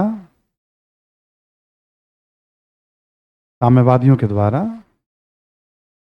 जबरन सत्ता पर नियंत्रण, जबरन सत्ता पर नियंत्रण सत्ता पर नियंत्रण स्थापित करने की कोशिश भी की गई।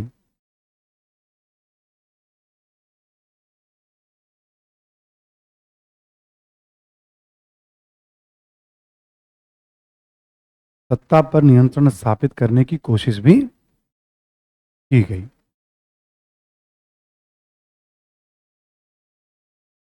ठीक है।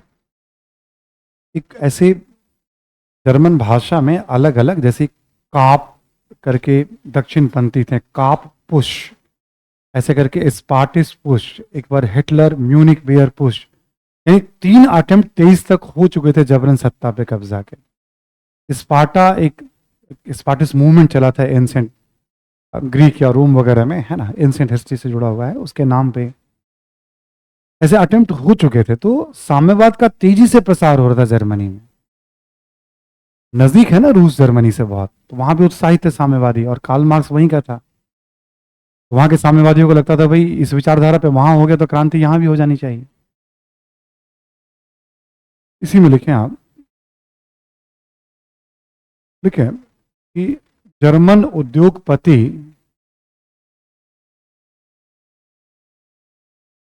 जर्मन उद्योगपति एवं भूमिपति, भूमिपति के लिए जूंकर वर्ग लिख लीजिएगा ब्रैकेट में,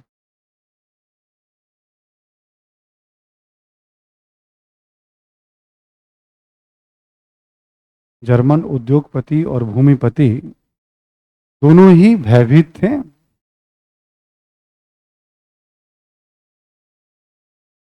दोनों ही भयभीत थे।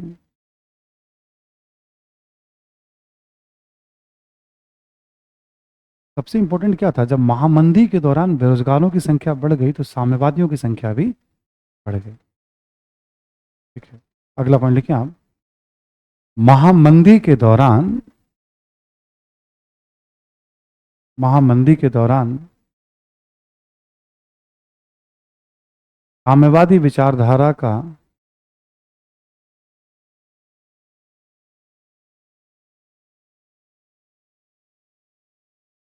व्यापक प्रसार हुआ, व्यापक प्रसार हुआ। समकालीन सरकार,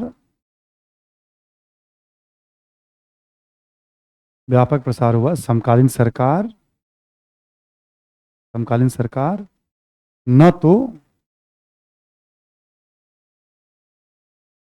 न तो आर्थिक संकट का समाधान कर पा रही थी, समकालीन सरकार न तो आर्थिक संकट का समाधान कर पा रही थी, समाधान कर पा रही थी, और ना ही, और ना ही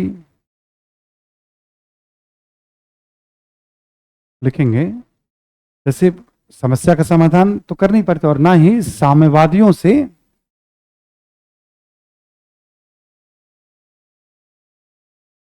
साम्यवादियों से पूंजीपतियों को सुरक्षित रख पा रही थी, साम्यवादियों से पूंजीपतियों को सुरक्षित रख पा रही थी,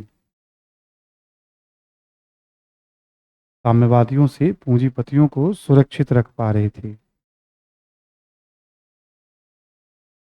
ठीक है, अब इसका फायदा कौन उठाएगा, ब्रैकेट में लिख ले, हिटलर ने इसका भी लाभ, लिख लें आप, हिटलर ने, ब्रैकेट में लिख लें आप, हिटलर ने इसका भी लाभ उठाया।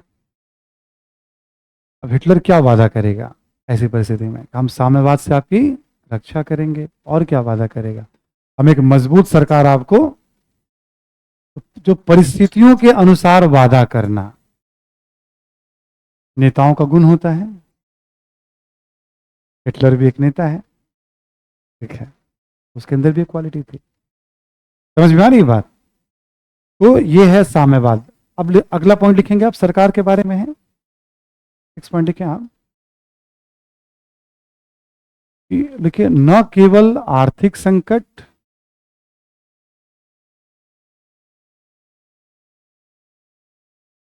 न केवल आर्थिक संकट से निपटने में वाइमर गणतंत्र विफल रहा,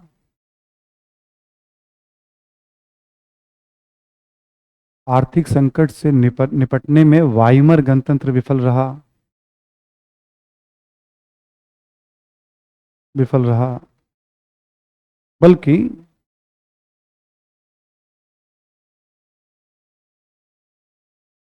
क्या कुछ कह रहे हो क्या तुम? विफल रहा, देखिए, बल्कि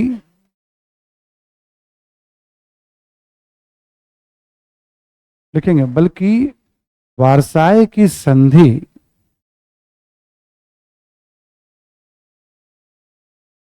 से संबंधित होने के कारण, वारसाई की संधि से संबंधित होने के कारण इसकी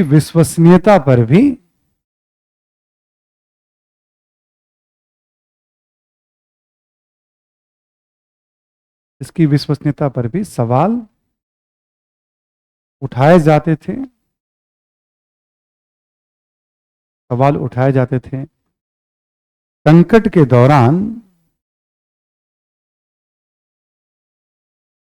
के दौरान, यह प्रश्न और गहराया।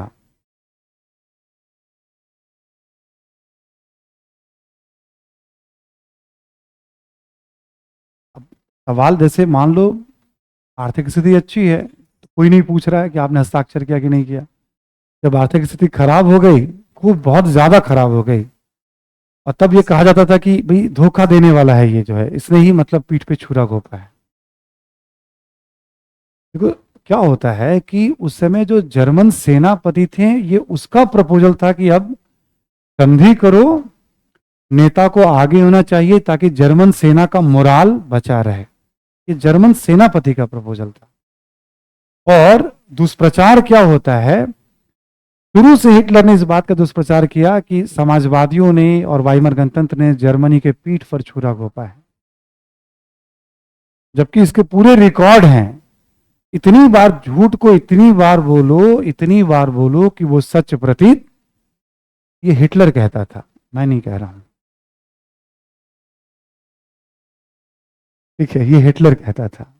इतनी बार उसने दोहराया कि लोगों को लगने लगा कि नहीं, इसके कारण ही जर्मन राष्ट्र को अपमानित होना पड़ा है। ठीक है, तो संकट और गहराया। हम लोग बात सरकार की विफलता पे, इसी में सरकार की विफलता पे अगला पॉइंट लिखे आप। देखिए,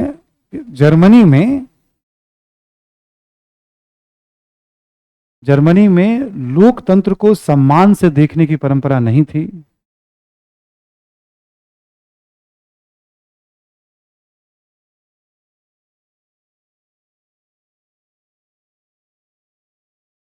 देखने की परंपरा नहीं थी,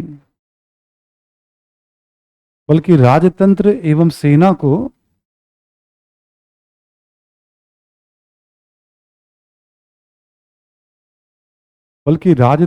एवं सेना को अधिक सम्मान से देखा जाता था। राजतंत्र एवं सेना को अधिक सम्मान से देखा जाता था।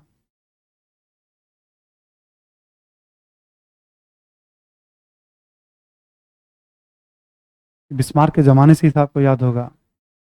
बिस्मार्क के समय में भी राजा पावरफुल था, आगे भी पावरफुल रहा है ना।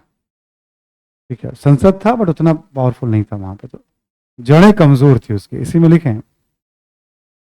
साथ ही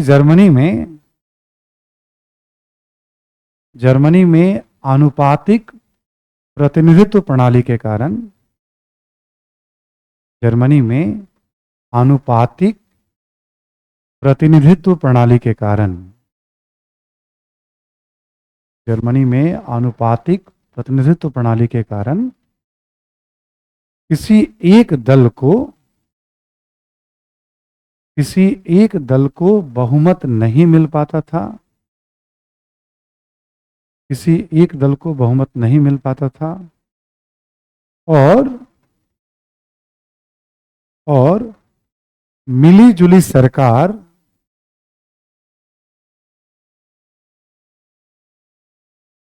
मिली-जुली सरकार का गठन होता था।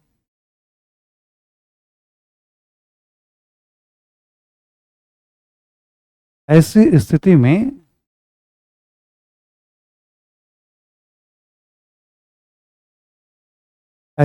में सरकार के लिए कठोर निर्णय लेना मुश्किल होता था। ऐसी स्थिति में सरकार के लिए कठोर निर्णय लेना मुश्किल होता था।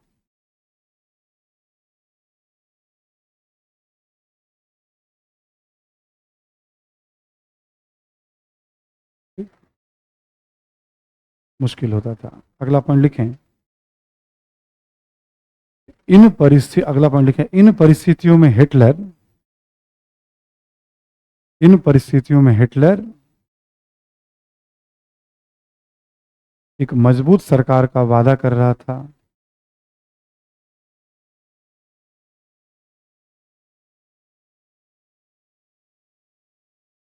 सरकार का वादा कर रहा था, कॉमा देके लिखेंगे आप, साम्यवादियों से साम्यवादियों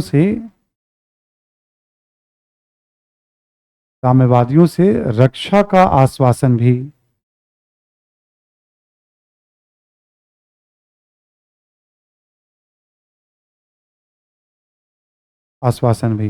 इसी में लिखें, राष्ट्र के सम्मान को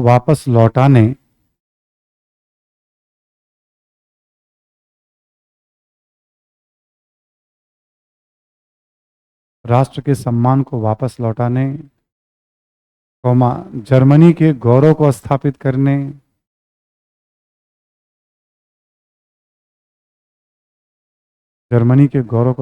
करने तथा बेरोजगारी को दूर करने का भी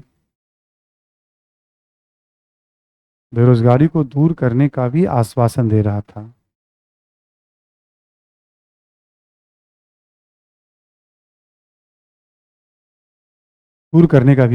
दे रहा था। अगला पॉइंट लिखें, हिटलर एक प्रभावी वक्ता था और एक कुशल संगठनकर्ता भी।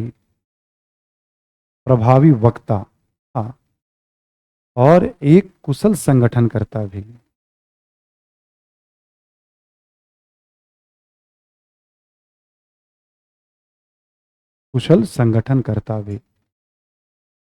उसकी हिटलर की भी निजी सेना थी। निजी सेना का नाम जैसे था SS, है ना, SA, है ना।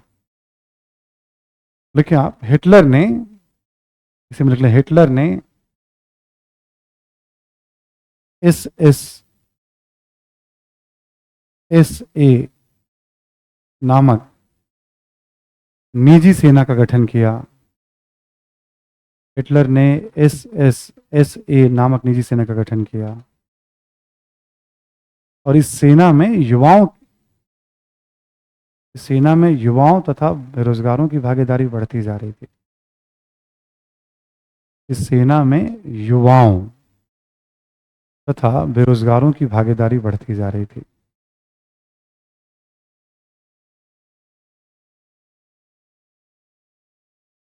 भागीदारी बढ़ती जा रही थी बेरोजगारों की।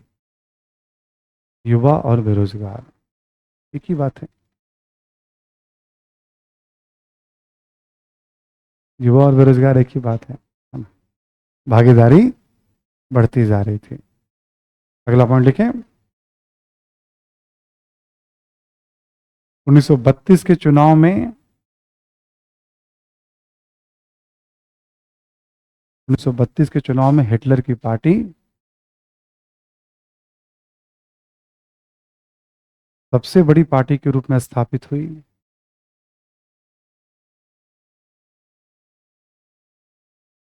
सबसे बड़ी पार्टी के रूप में स्थापित हुई और 1933 में हिटलर को सरकार बनाने का अवसर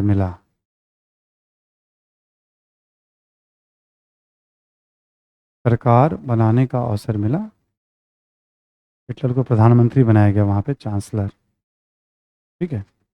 इस प्रकार किन परिस्थितियों में हिटलर का राइज हुआ? तो इटली में फांसीवाद का उदय कैसे हुआ, जर्मनी में नाजीवाद का उदय कैसे हुआ, या हिटलर कैसे सत्ता तक पहुंचा, तो उसकी एक छोटी सी कहानी, बैकग्राउंड बन जाते हैं।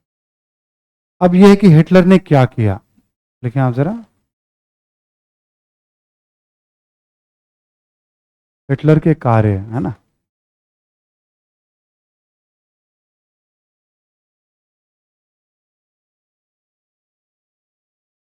तो आप ऐसे भी कह सकते हैं, आप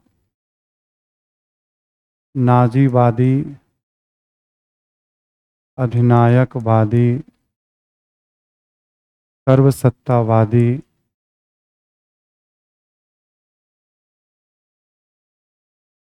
हिटलर ने कैसे नाजीवादी राज स्थापित किया, कैसे अधिनायकवादी राज स्थापित किया, कैसे सर्वसत्तावादी, सर्वसत्तावाद का मतलब जीवन के अलग अलग क्षेत्रों को नियंत्रित, ये बात हमने यूज कर लिया, पहले भी आपको बताया था। ठीक है, क्या क्या क्या हिटलर ने, है ना। देखिए आप कि सत्ता में आने के पश्चात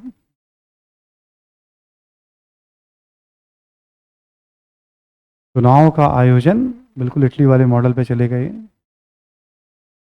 सत्ता में आने के पश्चात चुनाव का आयोजन, कौमा, प्रशासनिक मशीनरी और निजी सेना, प्रशासनिक मशीनरी और निजी सेना का बड़े पैमाने पर दुरुपयोग किया, फिर भी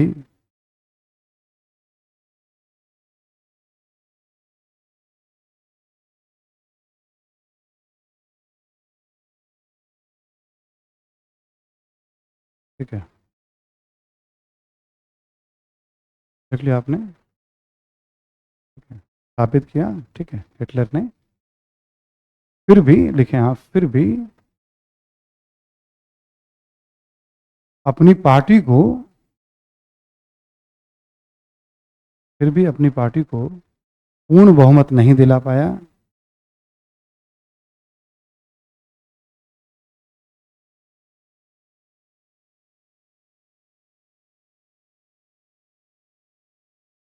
ठीक है, देख लिया आपने, पूर्ण बहुमत नहीं दिला पाया, पूरी ताकत लगा करके भी 288 सीट ला पाया था ये, फुल ताकत लगाने के बाद, यानी 350 के आसपास कुछ सीट चाहिए था, तो नहीं ला पाया, ये अधिकतम इसका परफॉर्मेंस था।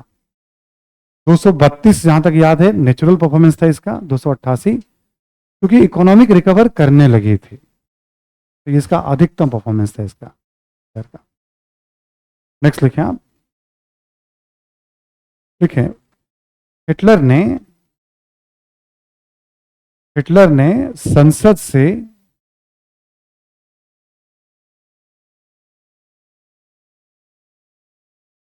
से जबरन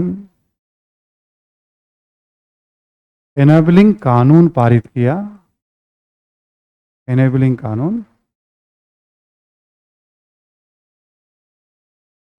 कानून पारित किया, इनेबल करना, है ना, जिसमें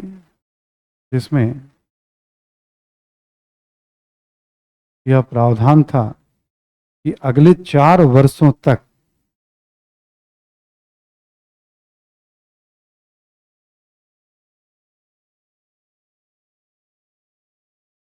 वह अध्यादेशों के द्वारा शासन करेगा।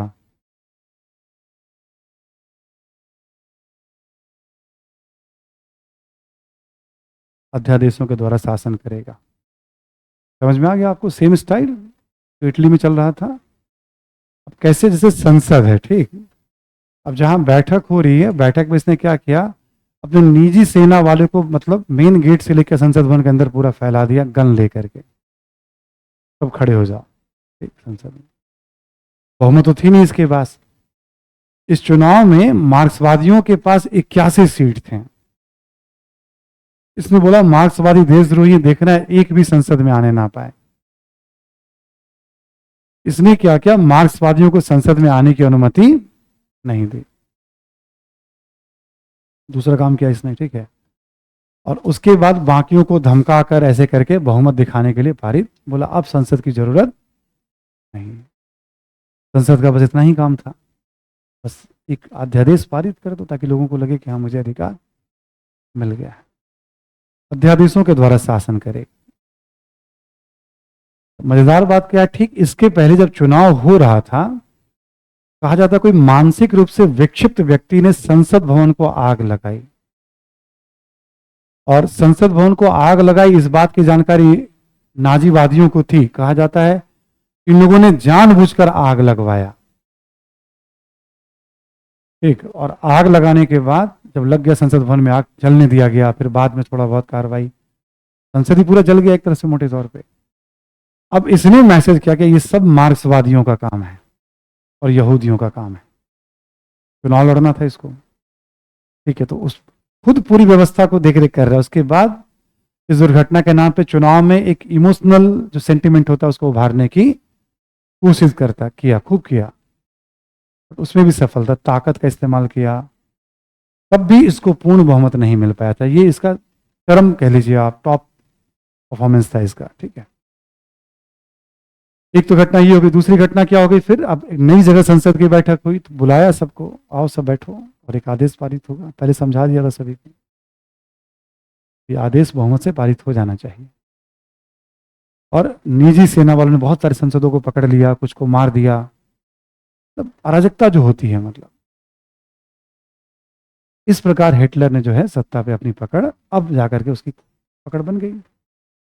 नेक्स्ट पॉइंट लिखें आप, लिखें विपक्षी दलों को प्रतिबंधित कर दिया गया, विपक्षी दलों को प्रतिबंधित कर दिया गया।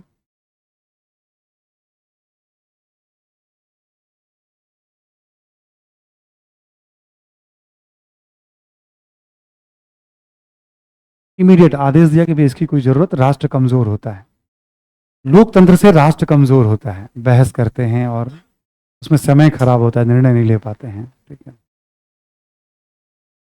ठीक है। बिस्मार्क भी कहता था लोकतंत्र से राष्ट्र कमजोर होता है, ये भी कहता है कि लोकतंत्र से राष्ट्र कमजोर होता है। बोला इसकी कोई जरूरत नहीं है विपक्षी दल की। नेक्स्ट लिखें, देखिए प्रांतीय संसद का अस्तित्व बना रहा, प्रांतीय संसद का अस्तित्व बना रहा,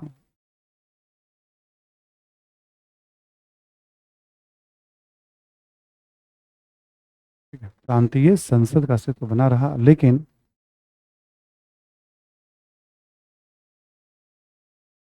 प्रांतों में शासन की सभी शक्तियां,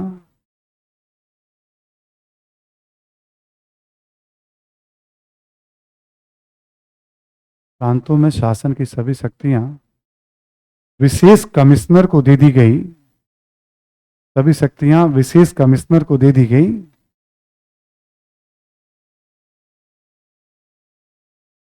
सभी शक्तियां विशेष कमिश्नर को दे दी गई, जिसकी नियुक्ति हिटलर के द्वारा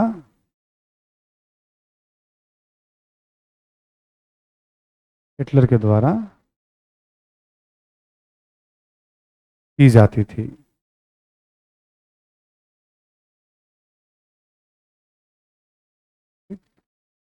दूसरा काम इसने कर दिया, पहला अध्यादेश, दूसरा विपक्षी, और तीसरा प्रांतों में भी शासन करने का चुने हुए लोगों को कोई अधिकार, संसद है, चुन के तुम आते जाते रहो, कोई मतलब नहीं, तुम बने रहो, एक ही व्यक्ति निर्णय लेगा पूरे जितने अलग अलग प्रांत हैं, और वो हिटलर के द्वारा नियुक्त व्यक्ति होंगे। अगला पॉइंट लिखें आप, सभी महत्वपूर्ण पदों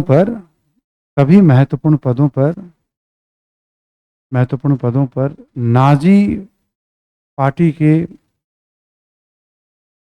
कार्यकर्ताओं को नियुक्त किया गया,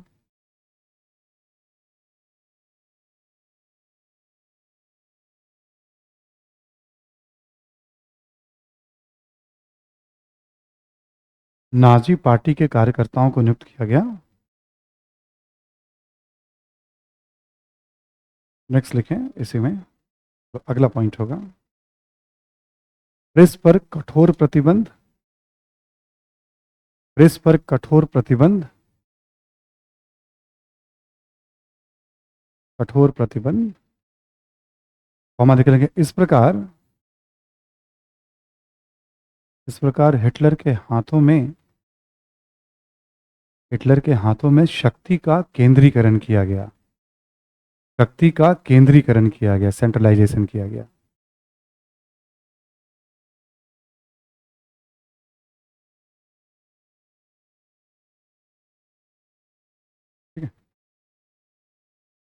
ये हो गया, राजनीतिक क्षेत्र में पूरा पावर इसने अपने हाथ में रख लिया। किस प्रकार प्रशासन में, राजनीति में केवल हिटलर की चलेगी। एक पॉइंट और लिखना चाहें तो लिख लीजिए आप, या लिख ही लीजिए आप, है ना। पार्टी के भीतर एवं पार्टी से बाहर, पार्टी के भीतर एवं पार्टी से बाहर विरोधियों की, भीतर एवं बाहर विरोधियों की निष्ठुरतापूर्वक हत्या, निर्ममतापूर्वक हत्या की गई। वही ऑप्शन होता था, या तो मारे जाओगे या देश छोड़कर भागो। बच गए तो ठीक, नहीं तो मार देगा वो। ठीक है, एकदम जंगल वाला नियम। जंगल में क्या होता है, शक्तिशाली जानवर, जो जिस पे शक्तिशाली पड़ जाए, कहते हैं ना सर्वाइवल ऑफ द फिटेस्ट। राजनीतिक रूप से इसने ऐसा काम किया, सामाजिक क्षेत्र में, धार्मिक क्षेत्र में, आर्थिक क्षेत्र में, सब जब सब पढ़ते हैं तब सर्वसत्तावादी है। विदेश नीति लास्ट में लेंगे हम, क्यों? क्योंकि विदेश नीति के साथ ही द्वितीय विश्व युद्ध की शुरुआत होती है। लिखिए आप अगला पॉइंट, सामाजिक क्षेत्र में,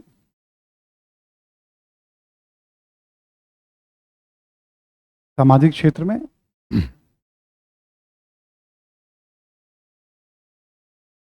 यहां लिखिए आप, शिक्षा पर कठोर नियंत्रण, शिक्षा पर कठोर नियंत्रण।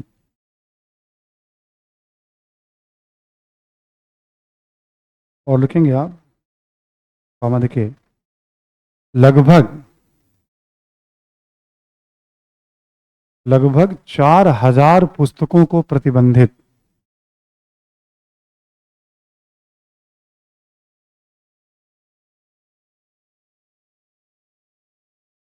पुस्तकों को प्रतिबंधित किया गया।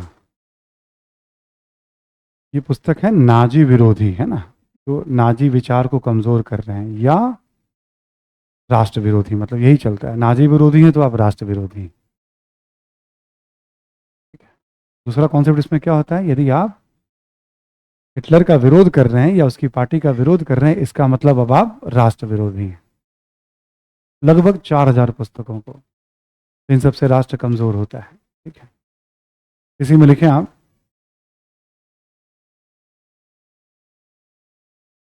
लिखें कि छात्रों को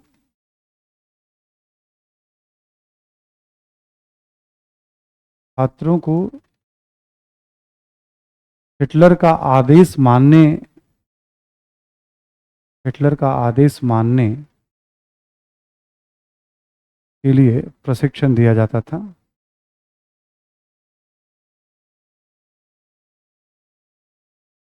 हर तरह की ट्रेनिंग थी कि हिटलर एकदम ऑलवेज राइट है और उसकी बात माननी है। बचपन से ही दिमाग में बैठाना शुरू करेंगे आप तो ये सब बातें बैठ जाती। बाकी कॉमन बात है, सैनिक शिक्षा पे, इस सब पे बल, वो तो नॉर्मल बात है। अगला पॉइंट लिखें, लिखें, रेडियो, रेडियो, रंगमंच,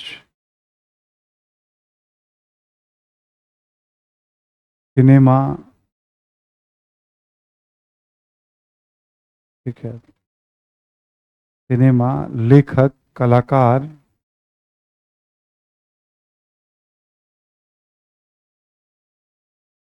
इत्यादि को भी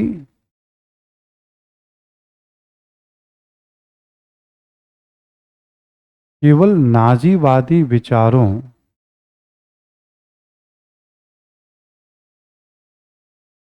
केवल नाजीवादी विचारों का प्रचार करने के लिए बाध्य किया गया, का प्रचार करने के लिए बाध्य किया गया, नाजीवादी विचारों का प्रचार करने के लिए बाध्य किया गया। एक दुष्प्रचार मंत्री था इसका, प्रोपेगेंडा मिनिस्टर, उसका नाम था गोएबल्स। ये ना अखबारों में अपने यहाँ भी खूब नाम आता है, दुष्प्रचार मंत्री, इसका नाम था गोएबल्स।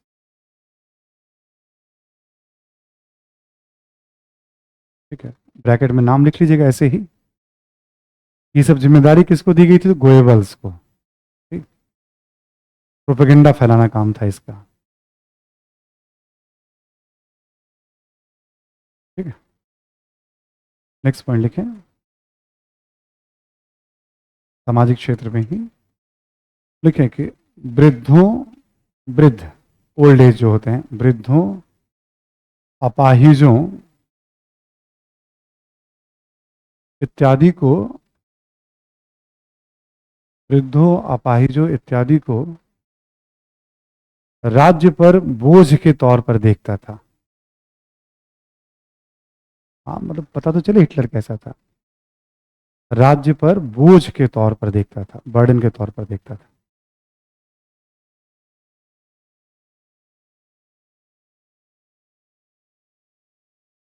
मतलब देखने का मतलब केवल देख ही नहीं रहा है, बल्कि मास लेवल पर उनकी हत्याएं भी ये अर्थव्यवस्था पे बोझ है। ठीक, अगला पॉइंट लिखें आप।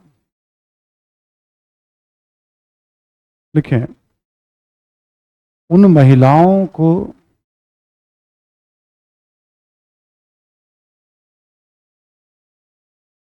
प्रोत्साहित किया जाता था जो स्वस्थ बच्चे को जन्म देती थी। उन महिलाओं को प्रोत्साहित किया जाता था जो स्वस्थ बच्चे को जन्म देती थी।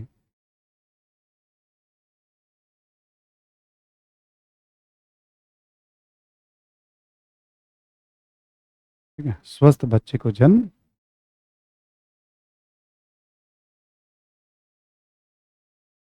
मेडल मिलता था उनको, जितना ज़्यादा बच्चे हैं उनको अलग से राज्य के द्वारा। कहता था हमारे राज्य की सबसे महत्वपूर्ण नागरिक है तो कोई माँ है। हिटलर खुद कहता था राज्य की सबसे महत्वपूर्ण नागरिक यदि कोई है तो माँ है। उस पर ही राष्ट्र सब कुछ टिका हुआ है। एक ही बात नहीं है, जैसे हमने कहा ना किताब में, इसकी बहुत सारी बातें हैं। जैसे महिलाओं को काम करने की अनुमति नहीं थी, आपको काम नहीं करना है। फिर यदि अस्वस्थ बच्चे हैं तो आपको पनिश किया जाएगा। हाँ, और गैर जर्मन से विवाह किया तो और पनिशमेंट और बढ़ जाएगा। नस्ल को भी सुरक्षित रखना आपके हाथों में है। तो जैसे हमने कहा ना किताब में सारी बातें बताई गई हैं, एनसीईआरटी वाली किताब में भी, तो आप पढ़ेंगे तो सब दिख जाएगा आपको। उत्तर लेखन में हम सारी बातों का इस्तेमाल कभी नहीं कर सकते, ना केवल उस पर आएगा, लेकिन हाँ, ये सब ऐसी बातें कि एक बार सुन लेंगे तो दिमाग के किसी कोने में रह जाएगा। सर्वसत्तावादी क्यों कहते हैं इसको? और जब मुसोलिनी से तुलना करोगे देखोगे हर क्षेत्र में इसकी इंटेंसिटी ज्यादा है, इसका पेनिट्रेशन ज्यादा है हर क्षेत्र में इसका, देखोगे आप। इस तरह से गाइड कर रहा है इसके संगठन के लोग हैं तो। जितने यूथ थे उसको सबको नाजी यूथ विंग का मेंबर बनना होता था। जितने युवा थे, बच्चों को भी और बच्चियों को भी, नाजी, फिर उनको ट्रेनिंग नाजियों के हिसाब से दी जाती थी स्कूल के अलावा, apart from school and college. ठीक है, उन सबको ट्रेंड किया जाता था। नेक्स्ट लिखें आप। लिखें, यहूदियों,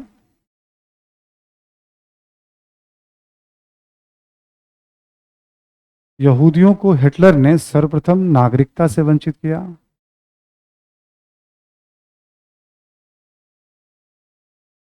नागरिकता से वंचित किया।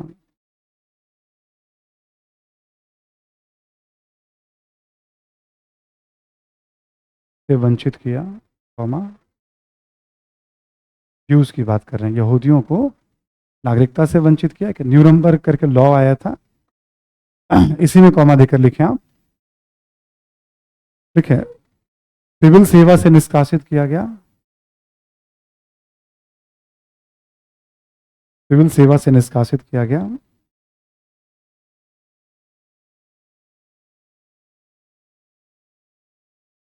निष्कासित किया गया। लिखेंगे आप, जर्मन लोगों से विवाह को प्रतिबंधित किया गया। जर्मन महिलाओं से विवाह को प्रतिबंधित। यहूदियों का जर्मनी लोगों से विवाह नहीं होगा। जर्मन महिलाओं से विवाह को प्रतिबंधित किया गया।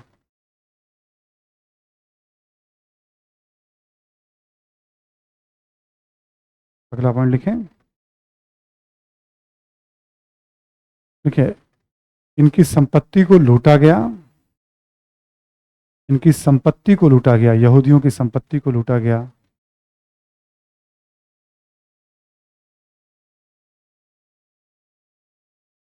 लूटा गया तथा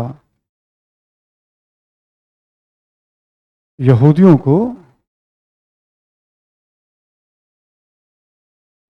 को अलग क्षेत्रों में रहने के लिए, यहूदियों को अलग क्षेत्रों में रहने के लिए बाध्य किया गया।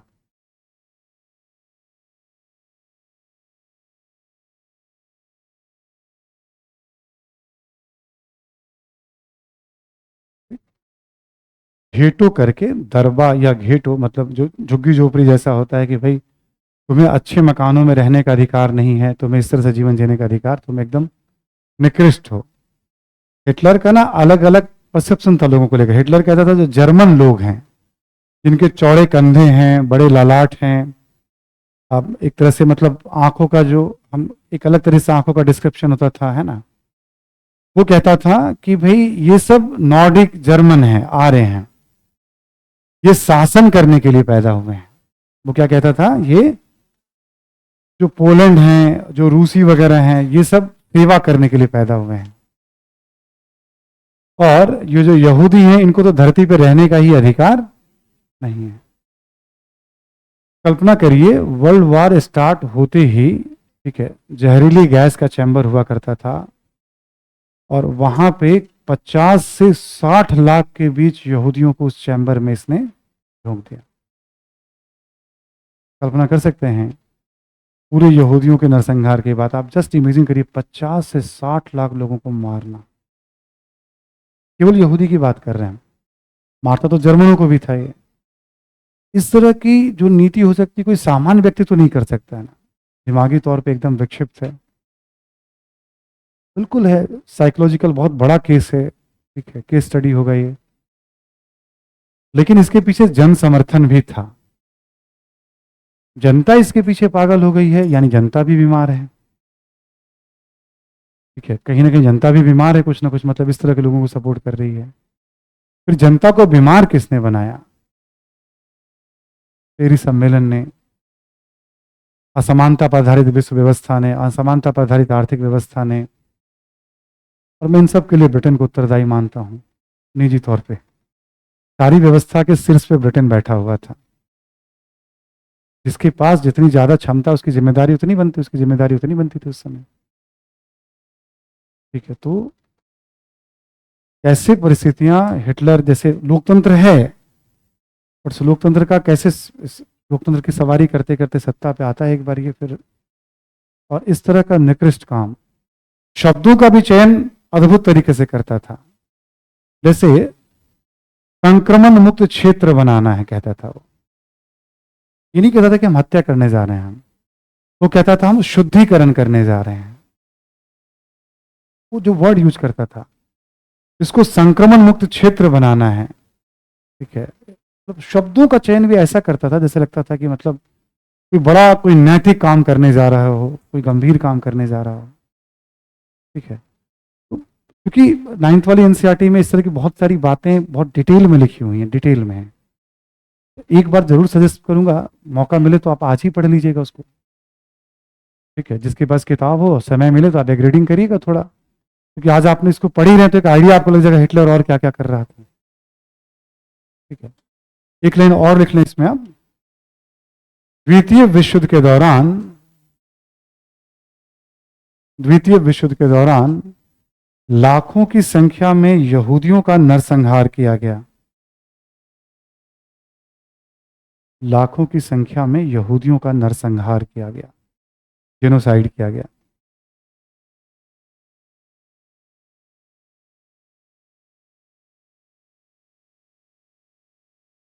ब्रैकेट में लिख लेंगे आप 50 से 60 लाख, ठीक है, 5-6 मिलियन के राउंड था ये। तो हम लोग कल चर्चा में इसी पे जारी रखेंगे, हम लोग कल चर्चा हिटलर पे ही, है ना, क्लियर ना सभी को? हिटलर पे पहले बात करेंगे हम लोग, उसके बाद आपसे हम बात करेंगे तुष्टीकरण की नीति। लिखवाया था मैंने आपको, फिर समय बचा तो राष्ट्र संघ पे बात करेंगे आपसे, राष्ट्र संघ के उदय के कारण। Thank you.